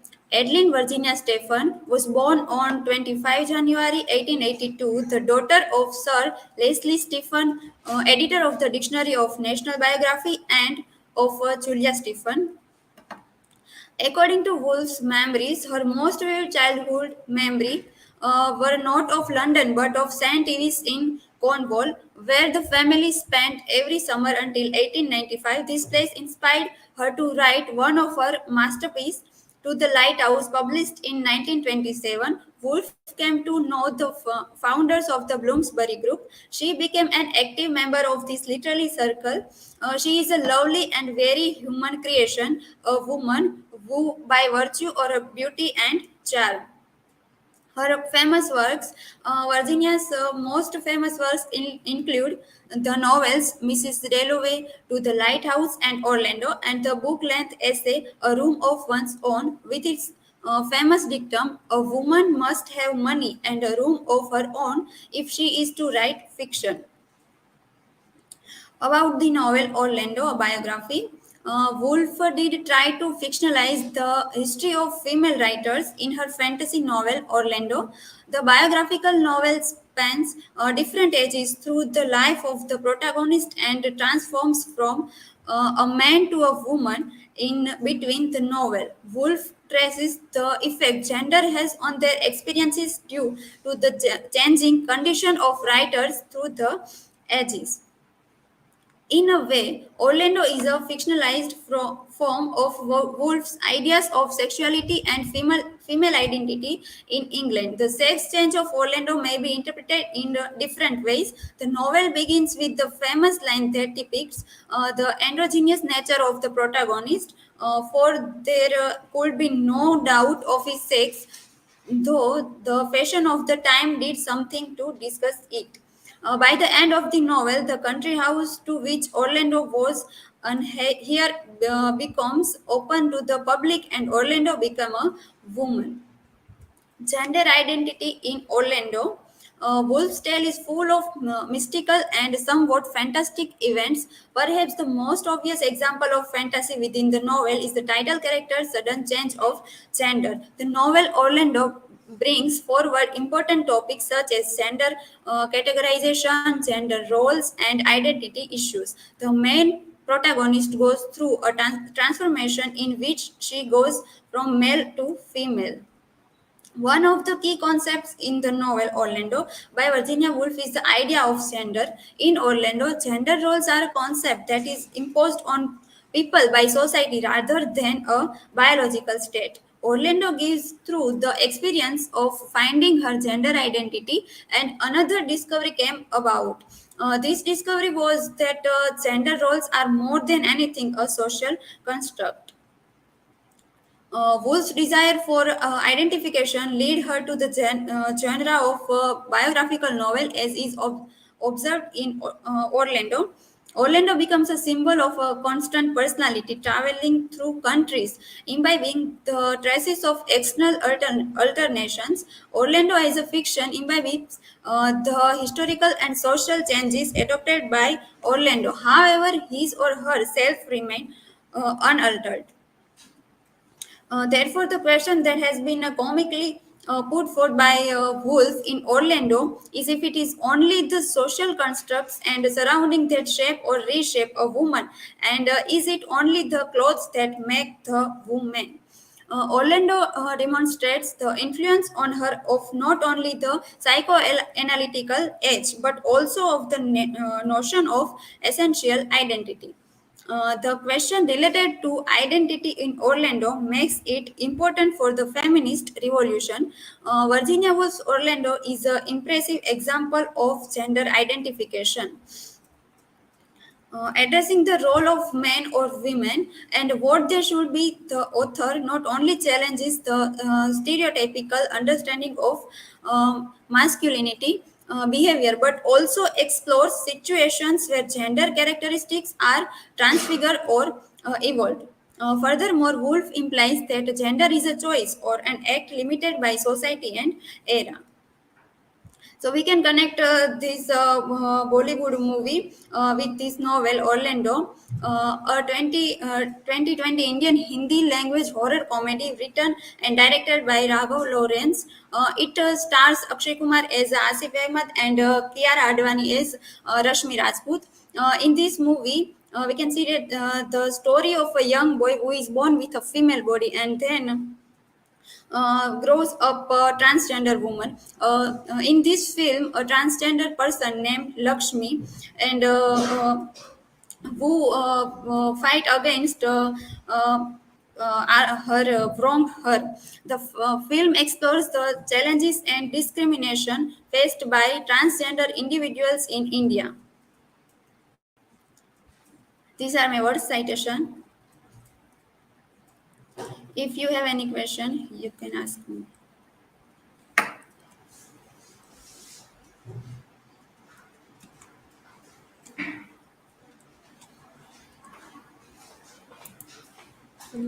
According to you,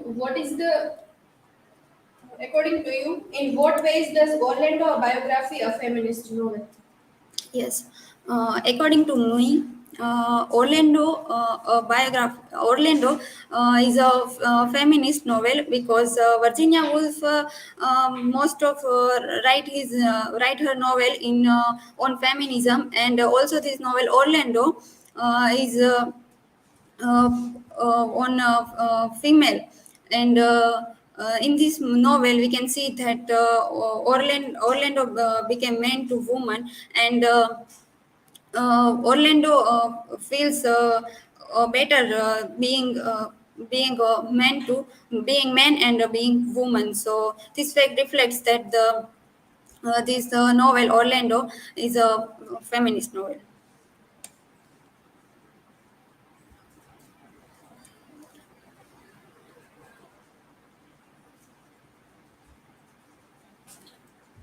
Gopi, my question is, what are the Wolf's idea of gender role and female position in society? As you have mentioned that it fictionalized her idea in Orlando. Yes, is in the novel Orlando, Virginia Woolf idea of gender role and female position in society. We can see in our society, our society made many rules and regulations for girls and boys, and we can see today's time many villages and also states discrimination between girls and boys. So in this novel Virginia Woolf also conclude this idea of gender roles and female position in today's time. Thank you.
Now you all should be able to do troubleshooting.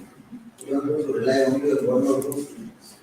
Next semester you have to teach new students to become in department. So if you don't know, if you always run away, then you won't be able to solve the problem.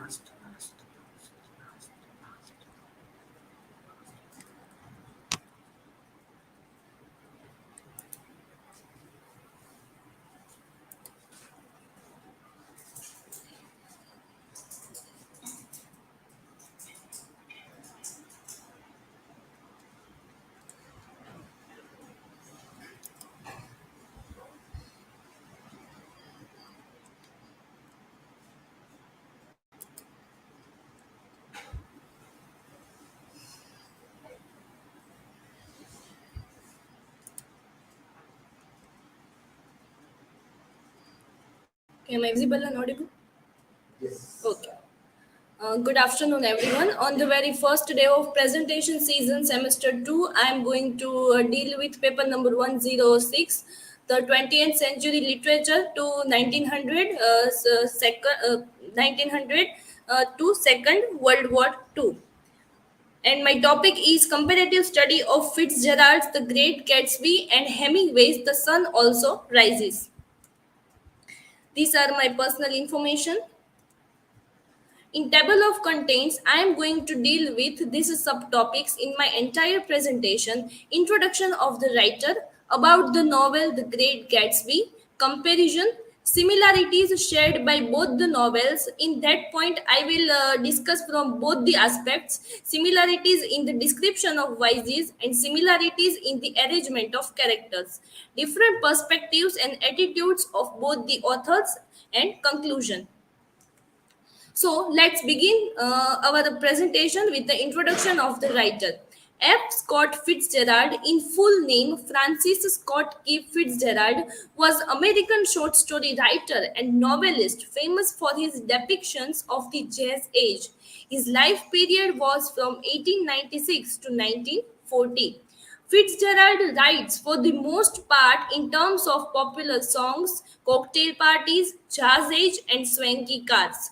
His novels reflect the bedazzlement of success. His style, like Daisy Buchanan's voice, may be described as full of money.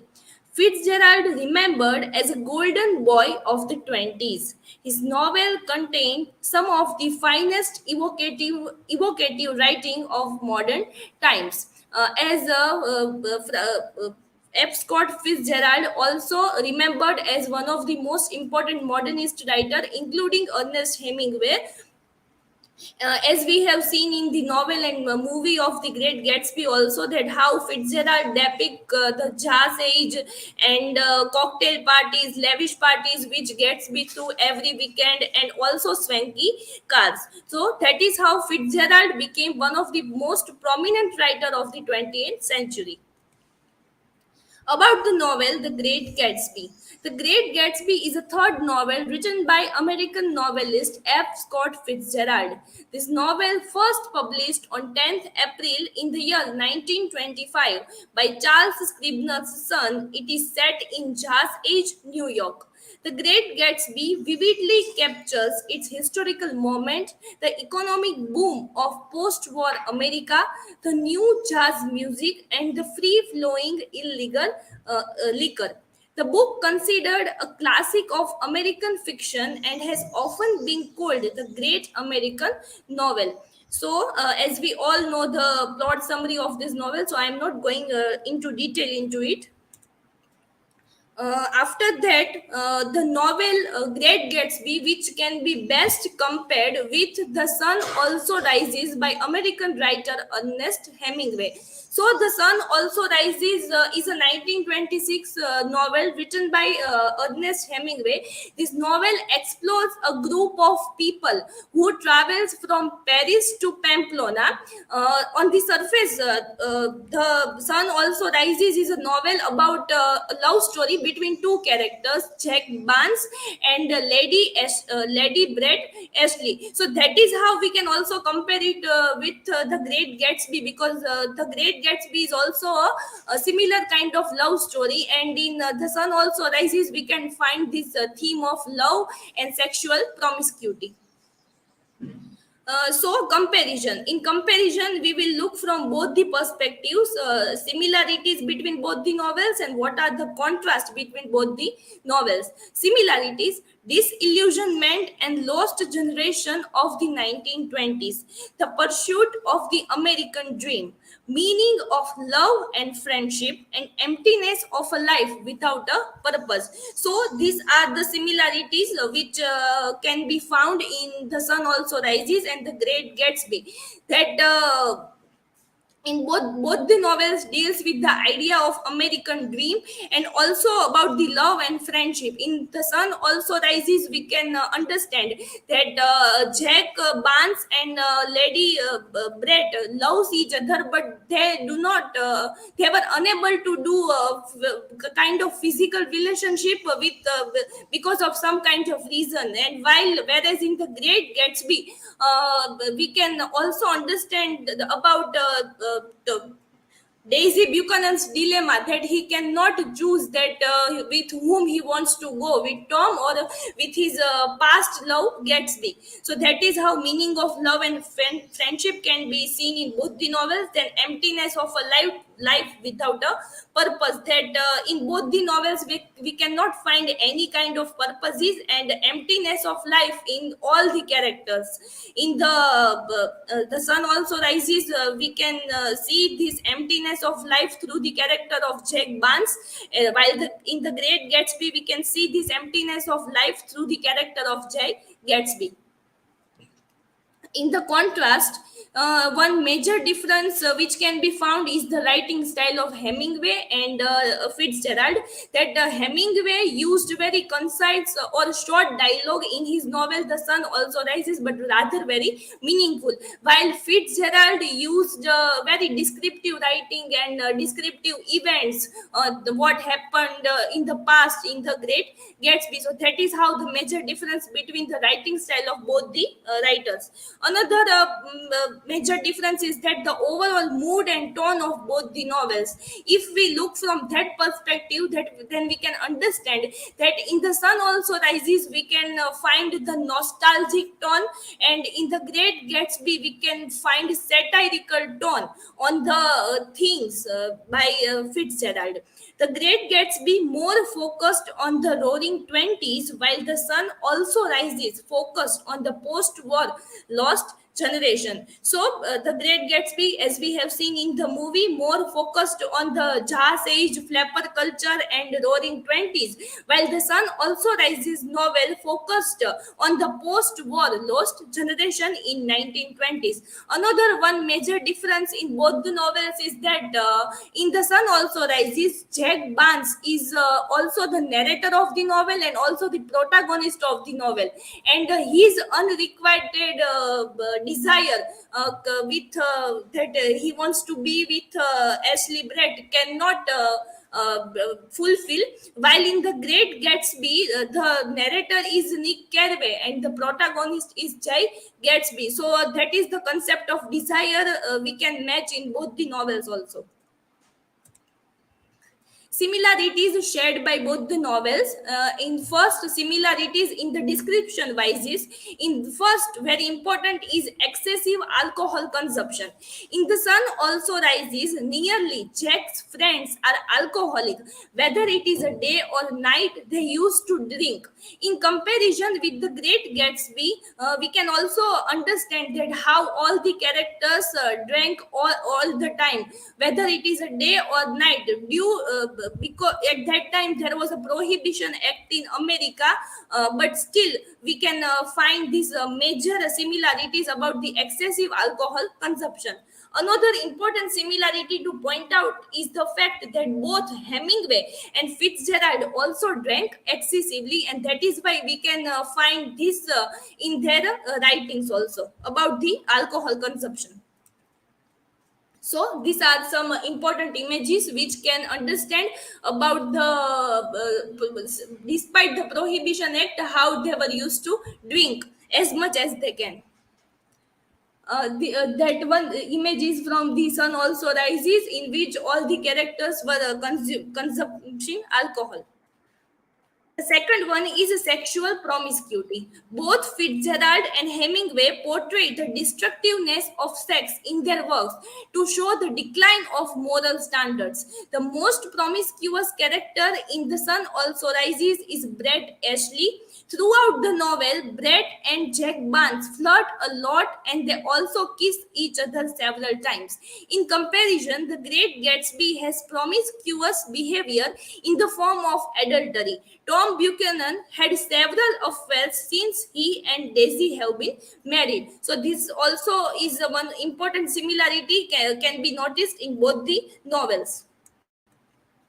The power of money. The third parallel of vice in both the novels is that of the power of money. In The Sun Also Rises, Jack Barnes has an established bank account. He is able to live in Paris, travel in Europe, and enjoying his dining and drinking experiences. In The Great Gatsby, Tom Buchanan and Jay Gatsby are men of great wealth who has brought power. Tom has great control over Daisy, Martil, and George Wilson. Money brings nothing but false friendship and love. The more lasting and lofty pursuit should be richness of morality instead of money. So, the power of money is one of the important similarities that can be noticed in both the novels.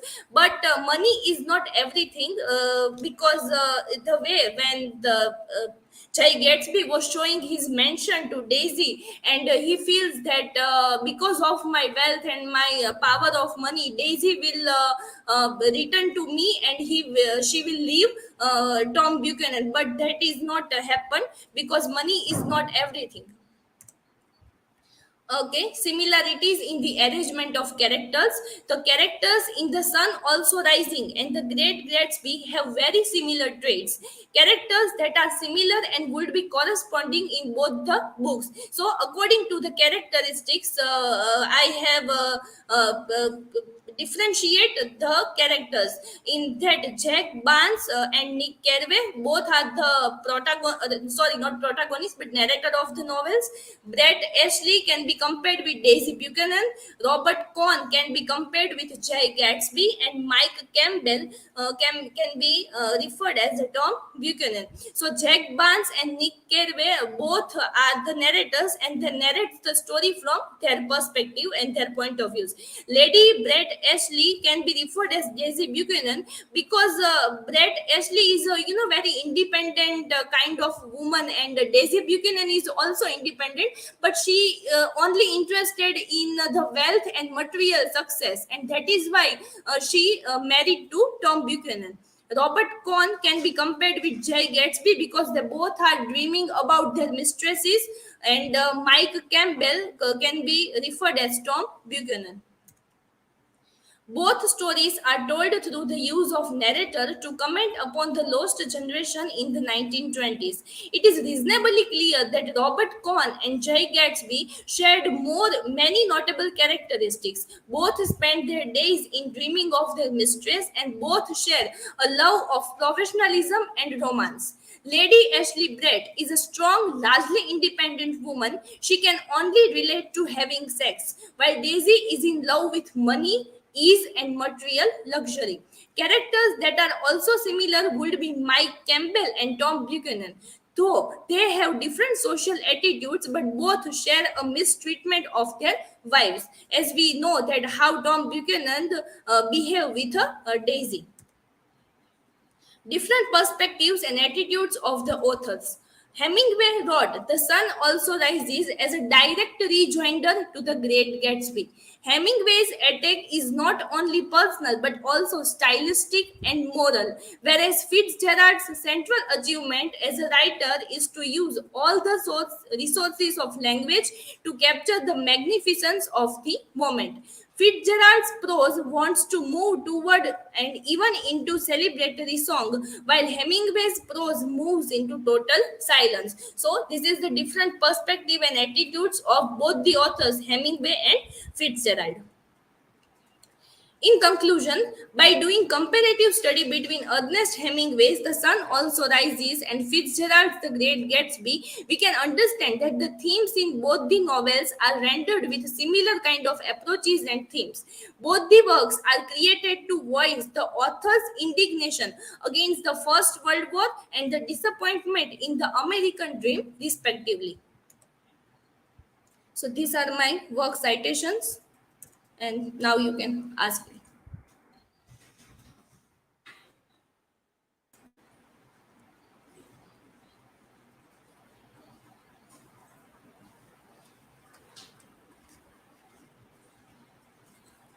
Hetal, my question is how the American dream is depicted in both the works, The Great Gatsby and The Sun Also Rises. Okay. The concept of American dream in both the novels depicted very well. First, in The Great Gatsby, we can understand that from the childhood, Jay Gatsby wants very rich life, and since childhood he had a shame and guilt that he belonged to very small families, and that is why from childhood he had that kind of thoughts in his mind. So that is why he had done all kinds of also gained wealth through the share market and illegal wealth or illegal liquor of bootlegger, and that is why the concept of American dream can be seen in The Great Gatsby. While in The Sun Also Rises, through the character of Jake Barnes, he is also not able to do what he wants to do, and that is why the American pursuit of American dream and the morality, or not, we can not morality, but the destructiveness of American dream in both the novels.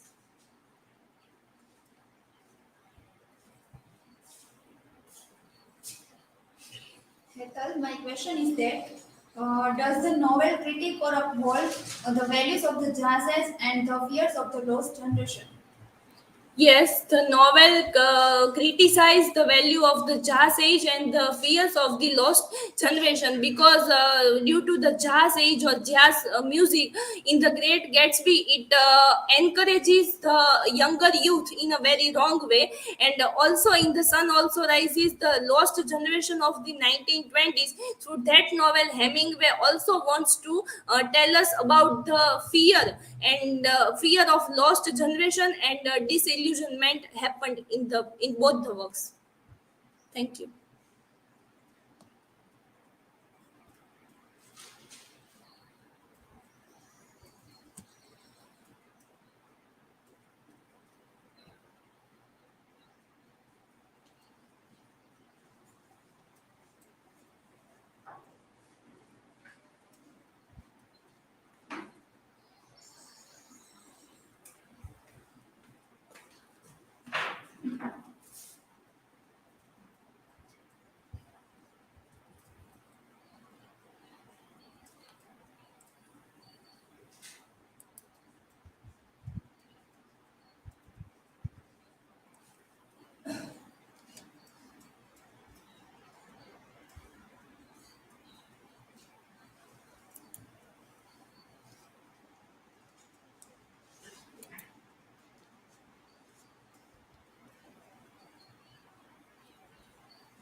Good afternoon, everyone.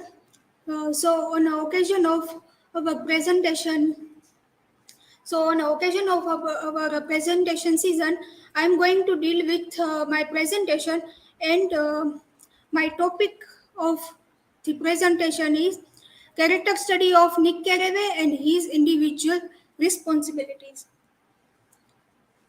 Here is my personal information, and those are some points which I am going to discuss in my presentation. So, I'm going to discuss about the author F. Scott Fitzgerald, uh, and then about the novel The Great Gatsby, then the character study of Nick Carraway, then view of Frederick J. Hoffman and Robert W. Stallman about Nick Carraway. Those two are literary critics. Individual responsibility of Nick Carraway in The Great Gatsby, then similarity of Nick Carraway and Arthur Fleck Joker, then conclusion. So, first of all, I start my presentation with the introduction about the author. F. Scott Fitzgerald. Francis Scott Key Fitzgerald was an American novelist, essayist, and short story writer. F. Scott Fitzgerald is remembered as a golden boy of the 20s. When he was 24 years old, he wrote his first novel, which was This Side of Paradise, and it was published in 1920. Fitzgerald received critical acclaim only after his death, but now he is widely regarded as one of the greatest American writers of the 20th century. Fitzgerald was widely recognized for his novels that depicted chassis. Chassis is a term that he recreated and popularized in his short story collection, which is Tales of the Chassis. Then, about the novel The Great Gatsby. The Great Gatsby is novel which continues to be F. Scott Fitzgerald's most widely read work. The continuing popularity of Gatsby, even its high reputation among academic literary critics, is no certain measure of its greatness. This novel was published in 1925 and considered the best novel by others. The novels which came out that year was Manhattan Transfer, An American Tragedy, Barren Ground, The Professor's House, Aerosmith. Those all may reasonably conclude that none has held up as well. Then the character study of Nick Carraway. Nick Carraway is the narrator in The Great Gatsby, and he is an important one that is well recognized. Uh, his family have been prominent, well-to-do people in the same Midwestern city for 3 generations. He graduated from Yale as his father before him. Here are four examples of critics. Frederick J. Hoffman, who is literary critic, sees Nick in a double aspects. First, he is the leader who, through his experience in the possession of a new and fully revitalized moral knowledge. Then second thing is concerning the reliability of Nick's moral judgments. Hoffman further states that if we cannot accept Carraway, the novel is chaos. That is, the chaos of Gatsby's world requires some kind of judgment from a set of standards we can accept, or the novel is meaningless. And then Frohock and Hoffman, they concerning the value of Nick as the moral center of the novel are in essential agreement about Nick's role in the design of the Great Gatsby. In opposition to this statesman, Robert W. Stallman states that and share his view that he believes that the moral uh, rectitude of Nick is but the mask of hypocrisy.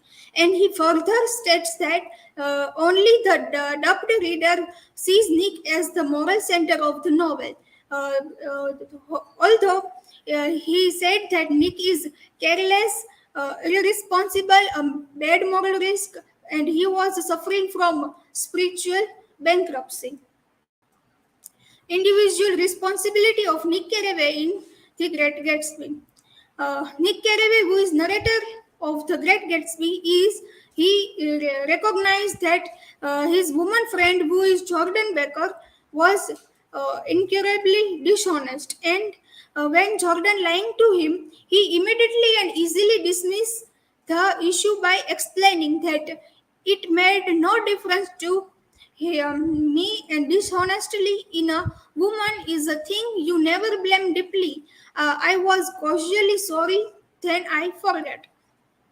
So this Jordan's dishonesty foreshadows his later acceptance of his cousin, who is Daisy, that he knows that she is the Daisy who killed Martel Wilson, and although Nick knows that it was Daisy and not Gatsby who had been driving that car, but he neither confronts Daisy with his knowledge, nor does he consider reporting her to the police. He also rejects telling Daisy's husband the truth. Instead, Nick judges the truth here as an unutterable fact. Here I try to connect Nick Carraway with Arthur Fleck. Nick Carraway and Arthur Fleck are quite different characters from each other. They are different from the time period and also different from literary genres. Nick Carraway is the narrator in The Great Gatsby, and Arthur Fleck is character of Joker movie, and he is socially inept party clown. Nick Carraway was poor, and his life is ordinary, and he is quite sane. Then, on other side, Arthur Fleck is also poor protagonist, and he was a failed comedian and party clown. Nick has a disease, morbidly alcoholic. He was suffering from insomnia, fits of anger, and also he was stressed. And in similar way, Arthur Fleck was suffering from a medical disorder that causes him to laugh uncontrollably in inappropriate times. He also suffers from emotional incontinence. They both character are unreliable narrator. In the Great Gatsby, Nick Carraway is Nick Carraway's narrator is quite doubtful, because he is many times criticized as has been unreliable narrator. On other side, Arthur Fleck is Arthur Fleck's view of reality is quite doubtful, because he is suffering from mentally illness, and the audience quite not sure about the reality and about imagination in this movie. They both characters are affected by the action of others. In The Great Gatsby, Nick Carraway was affected by the drama of Jay Gatsby's life, and he was drawn on Jay Gatsby's affairs and all that kind of situation. And on other side, Arthur Fleck was affected by those people people who around him, and who affected him a lot, because at the end of the movie, Arthur Fleck become a cruel and violent person. Conclusion. In conclusion, I put two quotes from critics. First, Claire Stokes states for Nick Carraway that Nick wants to portray Gatsby as great and to ignore or edit anything that might undermine that image. And Stallman is equally extreme in his view of Gatsby, whom Nick sees as a myth of hero, a sun god, and one who is a life-giving force. This is my work cited. Thank you. Now I am open for questions.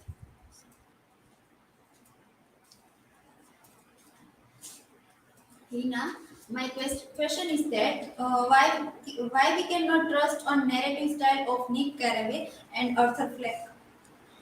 As I mentioned in my presentation, Nick Carraway and Arthur Fleck are quite different characters from their literary genres and time period.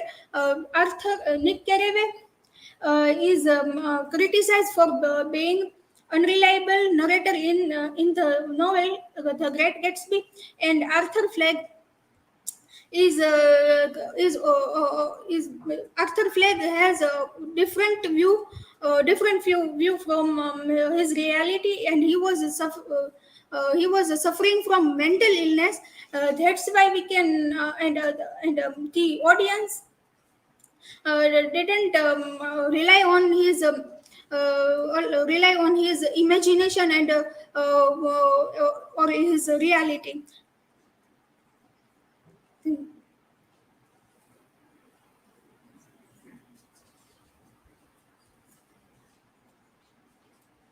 Hina, my question is, in what ways Nick Carraway's mental illness shows any rising action in the novel?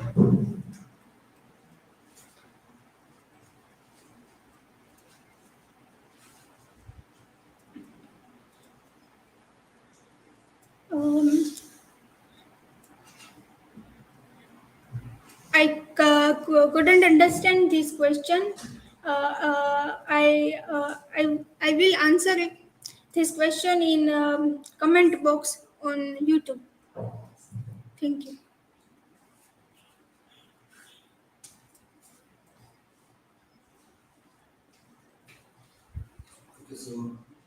That was the last one.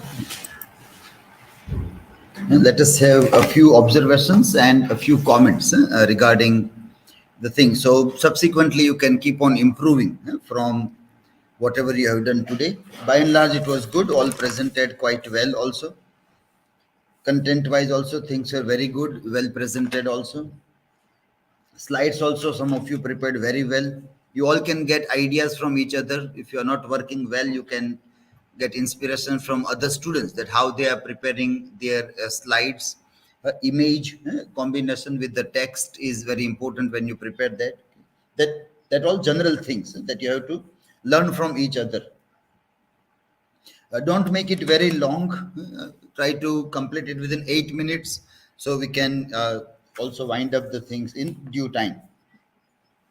Let me start with the last one, which was Hina's presentation. So there were a few citations that you used. Let me share a screen so you can see also.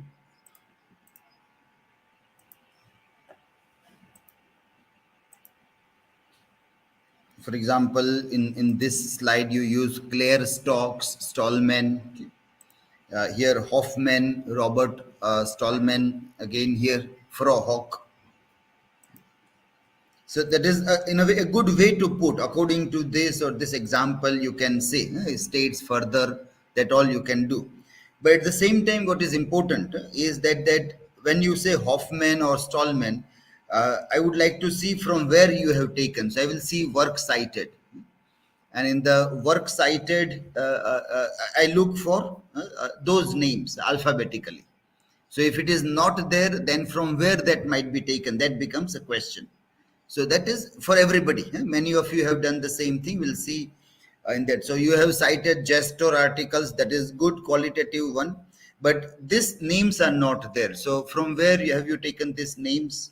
I have taken the note from the gestor article.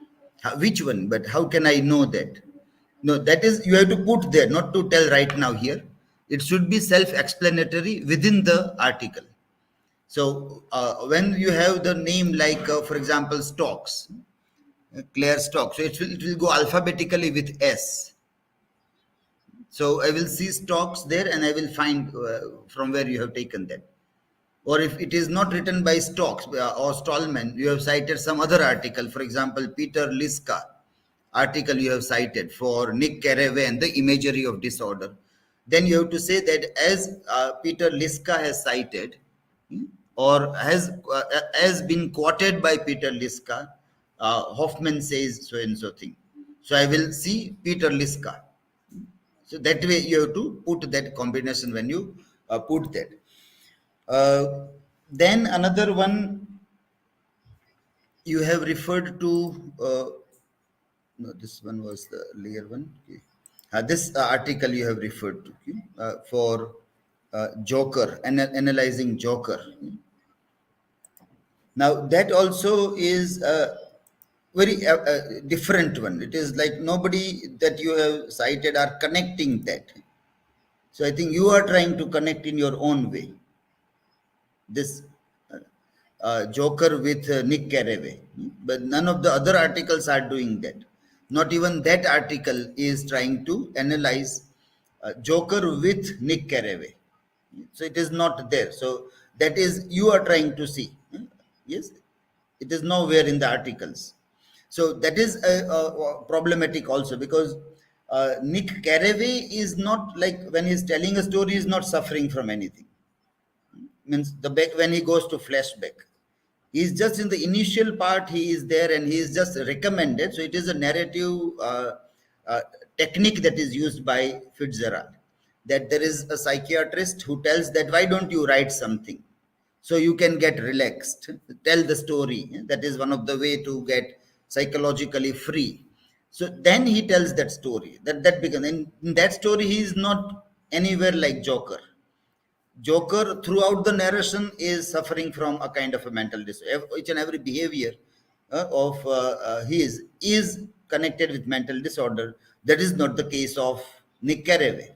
So comparing just by beginning part that somebody is emotionally disturbed, it cannot be connected with any kind of emotional disturbances. The narrative wise, how the story is told, that is also very important. So a good attempt to connect with something outside, but still not appropriately done, that you have to take care of. Okay, then next one we had was from Hetal. You compared this to articles.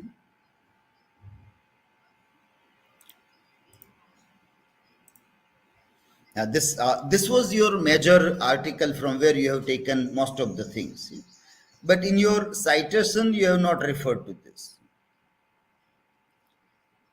In your citation you have referred to gestor. I asked others that if this source is authentic to site or not, but then I found that maybe it is not authentic, so that's why I have not cited it. But you used everything from that. So that becomes a kind of a cheating. You take from one source, but that will look bad. So let me cite a good source from where I am not taking anything, but it will look good. I will put all gesture articles, it will look good. But that is when you, that is what is dishonesty. No? What we are actually doing, we hide and we make a show what will look good, because somebody told that if you will show this, then it will look good. But it will looking good is not important. Doing good is important. So when people do good things, they look good. Not because now people say they look good, so let me copy the look. Then you are not copying properly. What you have to copy is the actions, not the way people look. So that is why you have to avoid that. So when you ask people, whom are you asking? That is important. They also might be doing the cheating kind of things. So the people to whom you ask also should be reliable. They all are unreliable narrators. They actually don't tell what happens with them. So what happens to you also, you will not tell other people.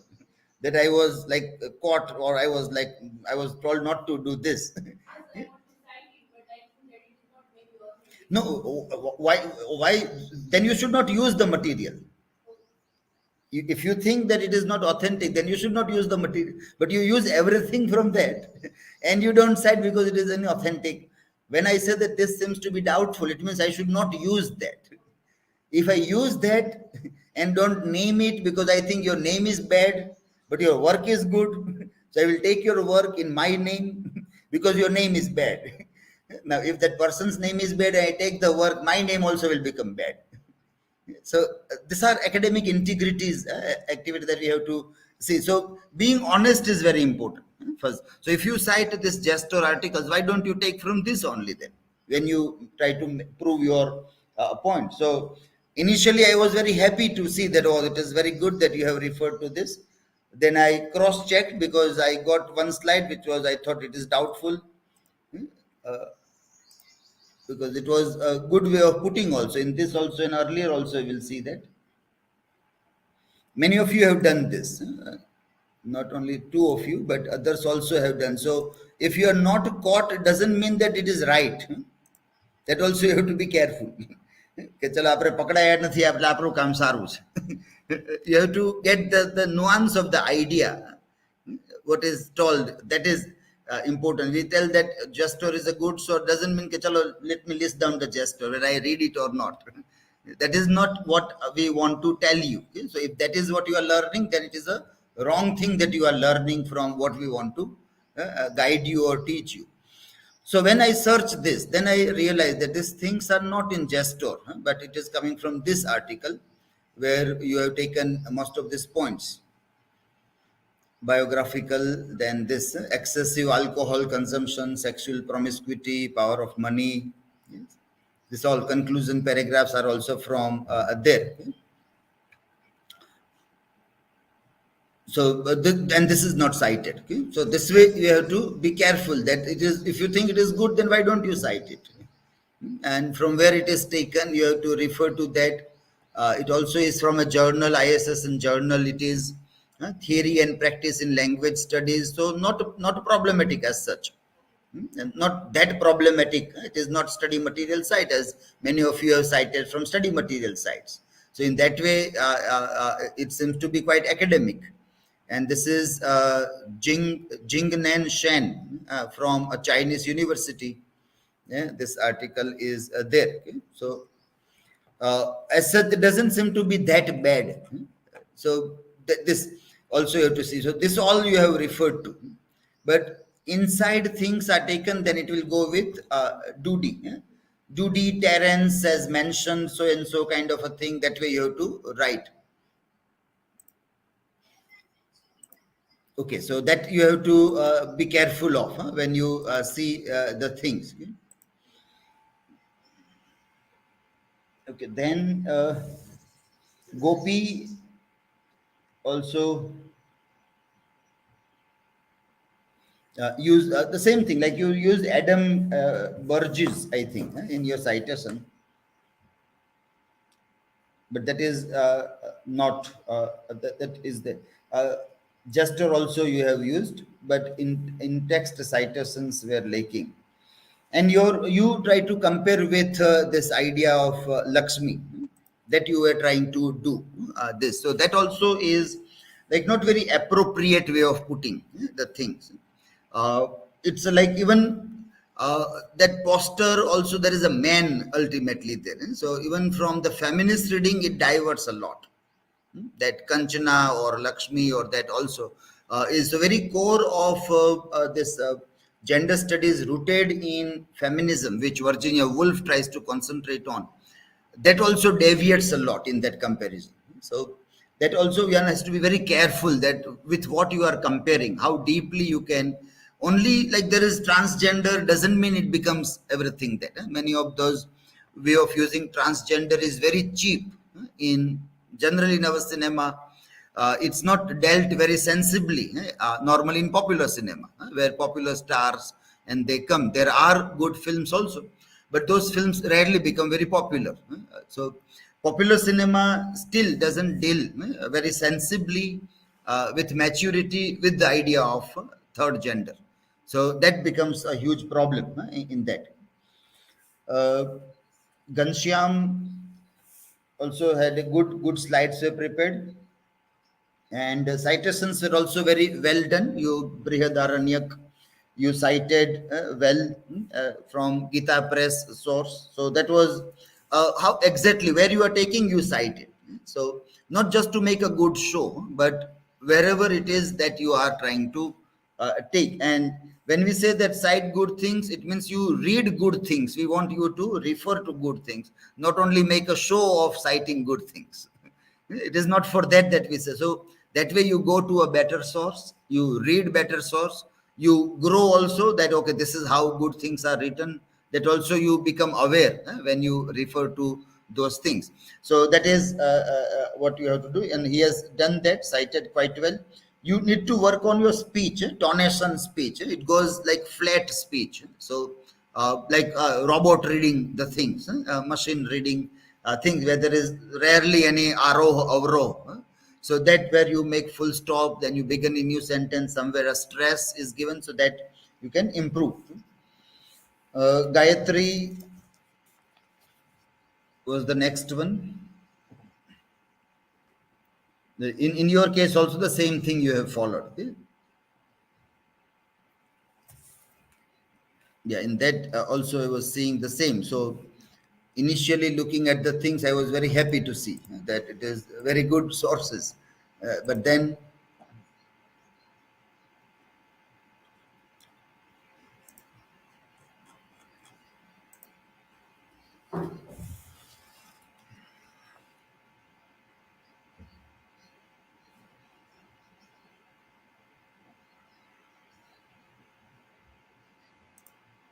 good slides are quite well prepared. Table map or road map is given. That is a good idea. That those who are not doing, you all can also get this kind of ideas from each other.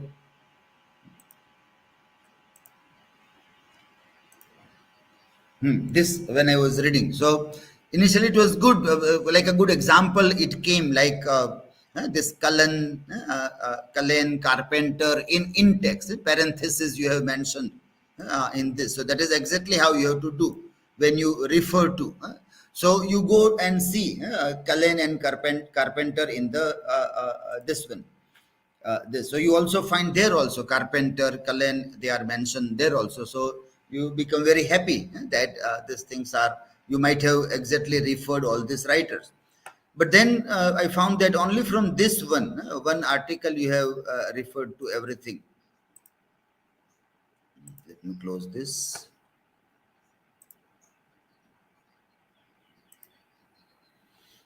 Johan Ekeson's this article. It is everything is normally taken from this source only. I think I have opened. Here it is. Yes. And those citations are here also.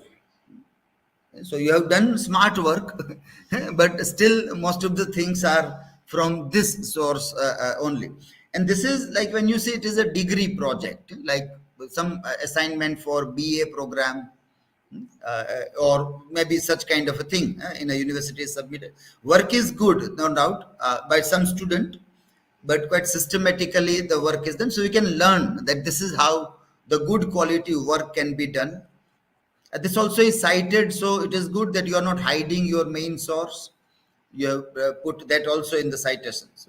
So here you can are able to see this Cullen, Jim, Carpenter, they all are also cited here also. So this is so most of your things are coming from this source. So what is your, that is very important. Like what you should do is you read all this thing and then make your own argument, make your own point about those things. That becomes very so that step is also necessary. You refer to this and then you do dialogue with this, that so and so in this assignment or this article are talking about this. Now what do you say? Do you agree, disagree? Can you give another point of view for that?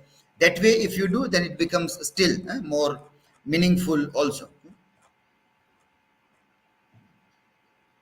Okay, so this was there you're taken from that. And Yeah, during that, Bhavyata was reading a wrong question also. So your presence of mind is highly problematic. The another question was then you started reading that. So you should be aware to whom you are asking. So that is why phone letter issue. Hmm. That's why. No, but that was the previous student's question you have started reading. So before you read, you come to know that this is not the question. So you have to tell કે આ પ્રશ્ન તો આગલા વિદ્યાર્થીનો હતો આનો નતો એમ એ તો ખ્યાલ આવી જાય આપણને કે એ પ્રશ્ન કોનો છે then Drashti.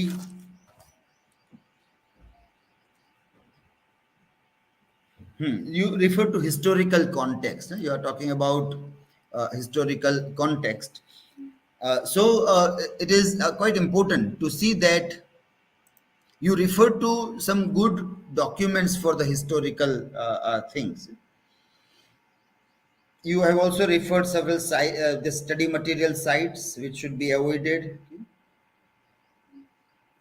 You're talking about jazz and flapper, and one resource that you have given also for jazz and flapper in your site, but that is still not very reliable source. In all these cases, what you can do is you can try with like Wikipedia as an entry you can take. For example, you're talking about prohibition and or flappers or jazz age. For example, prohibition, you are talking about this. So this here when you are at the bottom, they have cited several things. So I don't say that you take everything from Wikipedia, but go to Wikipedia and then go to the sources. In case you are not able to find sources, you may have a question that where are the quality sources? How can I go? So when you go down on the Wikipedia page, you will find several sources. This notes in that the sources are there. So there you can see, like for example, this one source is given here, and if we open and check, then we come to this source. This is Google book. So you get the thing. Now you can, after reading this, taking some lines from this, you can cite this. So that way, so you are using Wikipedia to go to the quality source, and then you are reading that source, and then you are taking something and citing it. This is the way, because this is the question to many you may have, that how to go there. You say quality, but where is quality resources?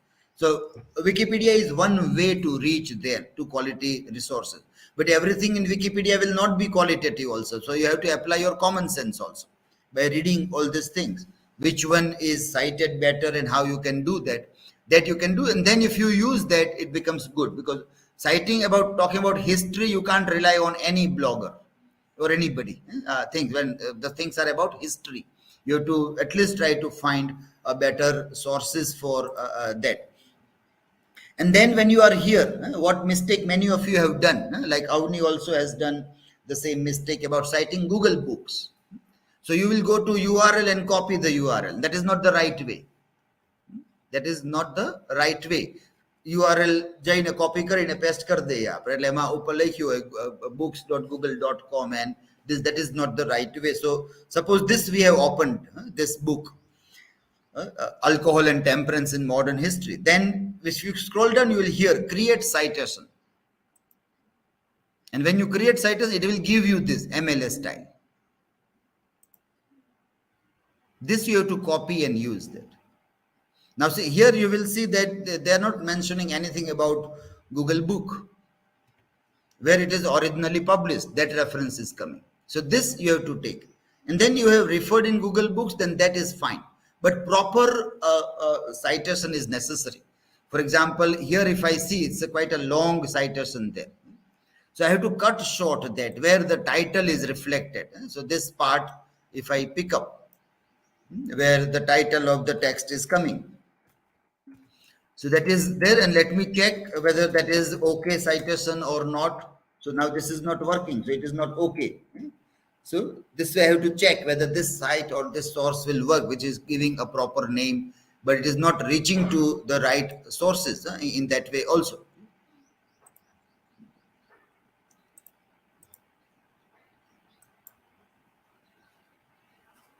So that way you have to search from this create citation. This book was there, Great Gatsby, no? Original book. So if you create a citation, then it will give you this resource, that from where it is taken. That can be used if you have used it on Google Books. This reference you will have to take by creating the site. Anybody who is referring to Google Books to refer to the citation. This also was there, yeah, in some of your presentations. This also was there. So this all create citation both vein and where you are referring to, that you can use from this way. So from Google Books, how to capture your citation instead of just giving the that list only of the URL link, which is a long and a very complex link there. So this Drashti, you have to see that how you take historical things. Then Bhavyata presented on pandemic poem. Now in this also,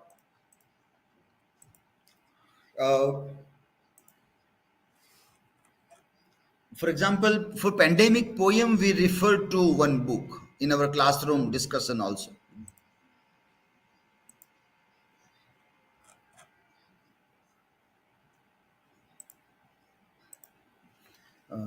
That was, let me try to find.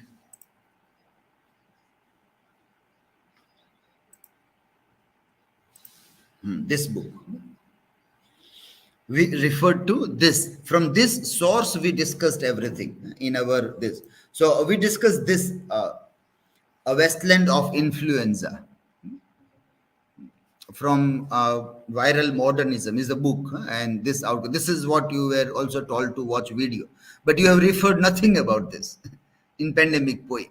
So when you go to any website and you find the material is not of quality, so nothing about this is a very deep study of epidemic and this poem or modern literature. We, for everything that we have discussed in all the poems, I think Yeats's poem also, we have referred to this book, Viral Modernism by Elizabeth Autka. This, and the material, that the essays which are linked on our website, materials are also from this. So this should come when you write answers in university. This name you have to remember, the book name also, the writer's name also, and that should come. So when you make a entire presentation on that, this source is the very important source which you have to refer. Okay, then Avani presented on this. A few things about Google Books we have said. You also cited another good resource, that was from Springer. Springer is again a good qualitative resource for books or articles. Springer publication is also good. You can see that logo also of a kind of a Pegasus or horse. Springer. This you can refer for a qualitative work. This was, and she was referring to a chapter from a book written by David Lean. That is cited also. It was cited also in that. But it is a chapter on within and without. Nick Carraway. That is the title of a chapter in a book. But entire book or article is not available. You can only preview the thing. Entire thing, that is this article, but it is a preview only. Few pages you can read, but maybe enough for your presentation. Something that you want, you can get an idea also, and then you can build on that. You can build on that, and you know the story. You get some ideas from introduction or conclusion, and then you can make your own things also. So this is that resource, and then I was looking for the entire book, and I have shared the link from where you can find the entire book, and it is a good article worth reading thoroughly. This article can be read also. So from that book you can download. The book and everything is very costly. On Springer you can see the cost also. So only this chapter, a chapter તમારે આખું વાંચવું હોય, then the cost is around 30 euros. So what will be that if you can convert 30 euros? Can anybody quickly convert? And the book is of 40 euros. One chapter, this chapter specifically. Today's cost. Yes. 2,600 rupees for one article. So how qualitative things are so costly. So someday somebody will say that, well, I want to donate some money for the education. How much do you require? You will say, well, nothing, everything is free. It means you don't know what is the cost of learning from qualitative resource. So if you know this, you will know that, well, I will have to calculate. Let me sit for a day and find the qualitative resources and how much dollars or euros I will have to pay. So that is the quality when we say. So when you get everything free, it won't have a good quality. What we say, but qualitative things are very costly even today also.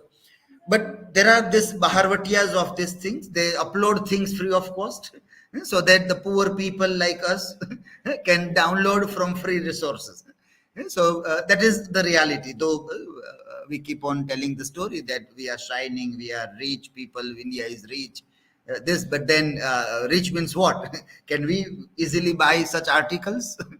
Then we are rich. Then we can say, well, no need to worry, $30 is nothing for me. I will quickly buy and read article and prepare my presentation. Well, then you can say that, well, we are rich. Till then, we have to wait to tell whether we are fully developed or not. Yes, you want to say? In gesture also, Yes. you have to read only, then you have to pay different. Then if you want Yes. to download that Then article, all you the have to payment, yeah. pay different. But it is good that they have given that facility to read online, at least free. But not all articles are free. Someday you will reach to those articles, you will preview, and then you try to see how much money it requires, and then you can calculate the cost of quality material that is available. And at least you should be aware that this is how qualitative things are made available and how much money actually we require to do qualitative studies. Our library should have access to all these things, and you should be demanding those things from university also, that this kind of an access should be given to us. But what will we demand? If we know it is available, then only we'll be able to demand. But if we don't know, then how can we demand those things also? So you should become aware when we are in a part of this journey also. Okay, so this is the thing. David Lynn's a good resource is there which can be referred. Okay. Then we had Anjali's. You also have used gesture article, but you have to merge together from what you are taking from that particular article. That also is very important. Just listing down will not be enough, as we have talked also. And then Aarti presented on the Westland mythical technique. The source is not very qualitative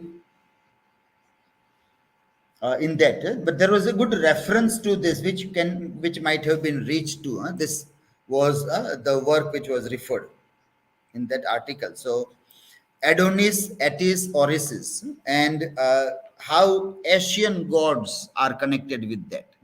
Asian gods. So Syrian god, how it has been appropriated as Adonis. That those references are there. And it is James Fraser's work. This is James George Fraser. Is an author, and this is a very official website of Government of India, indianculture.gov.in. .gov.in is always a reliable site. Gov.in, Government of India's Indian culture website. So things which are out of copyright domain, they are made freely available. They are made freely available for reference. So this book, if you want to see that how James Fraser might have written, then you can read this book here.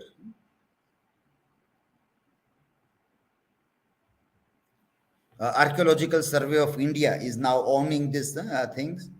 So this is the part 4, third edition, and there these things are there. So these books are normally out of print also. You cannot easily purchase, but it is good that they are made available online where one can read. So this is a book first, Myth of Adonis. Adonis in Syria, Adonis in Cyprus, Sacred Men and Women, Sacred Women in India also. There is a chapter, Sacred Women in India, where there is reference to Devdasis, Tamil temples, dancing girls of southern India, which are like prostitutes or wives of the god. That reference also he has made here. So this you can refer. Now you read this part, something that is useful, and you cite, then how authentic it becomes. And you are also full of confidence that yes, I have read James Fraser's original book. And people may, how can you find that book? You'll have to travel to Bombay libraries or Calcutta to see that. You can say, no, Indian government has a website and there the PDFs are uploaded, and you can quickly give a link also. That here is the source from where one can download also. They have made it available, free download also. This. So we are aware that this way qualitative material, some rare books, this is a very rare book. See, the type of the book is given here. It is a rare book. So it's very rare to see. So someday, now this is how when we prepare for a presentation, we reach to where the qualitative resources are or how they are digitized also. And if they are not digitized, we will have to pay lots of money for those things. It is good that this kind of services are given, that we can get qualitative resources and free of cost also.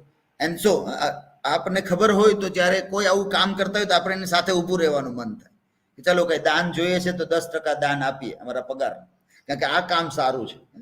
જ્ઞાનને digitise કરી અને freely available કરવું, એનાથી મોટું કોઈ સારું કામ આજના સમયમાં ન કહેવાય. અને વિદ્યાર્થી સૌથી સારું એ સમજતા. And yet when you are told, again you will rush to temple to give donation, not to these people. Because that conditioning is much deep than this conditioning, that we should contribute to where knowledge is shared by people. And we have to tell that don't only share in a physical form, share in digital form, so that it is useful to so many people. And that is why we also develop this habit of doing live streaming, that you also learn that any good academic activity you are doing, try to think of streaming it live. Somebody somewhere might get advantage of those things, might get benefit of this. This is like knowledge sharing with the thing. So if you then tomorrow you will be the organizers of seminars and conferences, and then you will think that, well, what is the facility for live streaming? How can it be done? Why you want to do? People will say, do you just want to show off that this all things we are doing? You say, no, it is not showing off. We want to spread the knowledge. There are good speakers here. They are going to speak something good. Let those people who cannot travel and come here, let it reach to them also. Otherwise, some people will say, you are just making a show off. Also, as I asked one day the question that when we do the recording of your presentations, do you prepare well or not? So 1 or 2 students have said that this is just like making show off. So you prepare well. So it is showing. So it is not showing off. This is how the information or knowledge is helpful to us. Now, can we say that this is showing off by James Fraser or Indian culture government website? No, it is not showing off. It is useful to us when we study the thing, or Springer, when they at least allow us to read few pages, or Google Books, when they allow us to read few pages. Is it showing off the things? It is narcissism, or it is really contributing in a valuable manner. So when we are in that process, we reach at that level, that why the digital incorporation into academic things are necessary. We are getting advantage of those things there. Otherwise, when will you read the original book by this James Fraser's Adonis, Attis, Orisis? How can you see a book કેવી હોય? એ પણ કદાચ આ જન્મ પૂરો થઈ જાય આપણને જોવા ન મળે કે આ પુસ્તક કેવું હોય. આપણે વાંચ્યું કે આની અસર એલિયટ ઉપર બહુ થઈ હતી. એ પુસ્તક જોવાની ઈચ્છા તો ક્યારેય થઈ જ ન હોય, પણ થાય તો પણ કેમ આપણે પહોંચવું? Through digital things. Rare books can be exposed also. Okay, so that was the last one also, Anjali's presentation also. Okay, so with this we end today's this session here. Let me end the streaming also.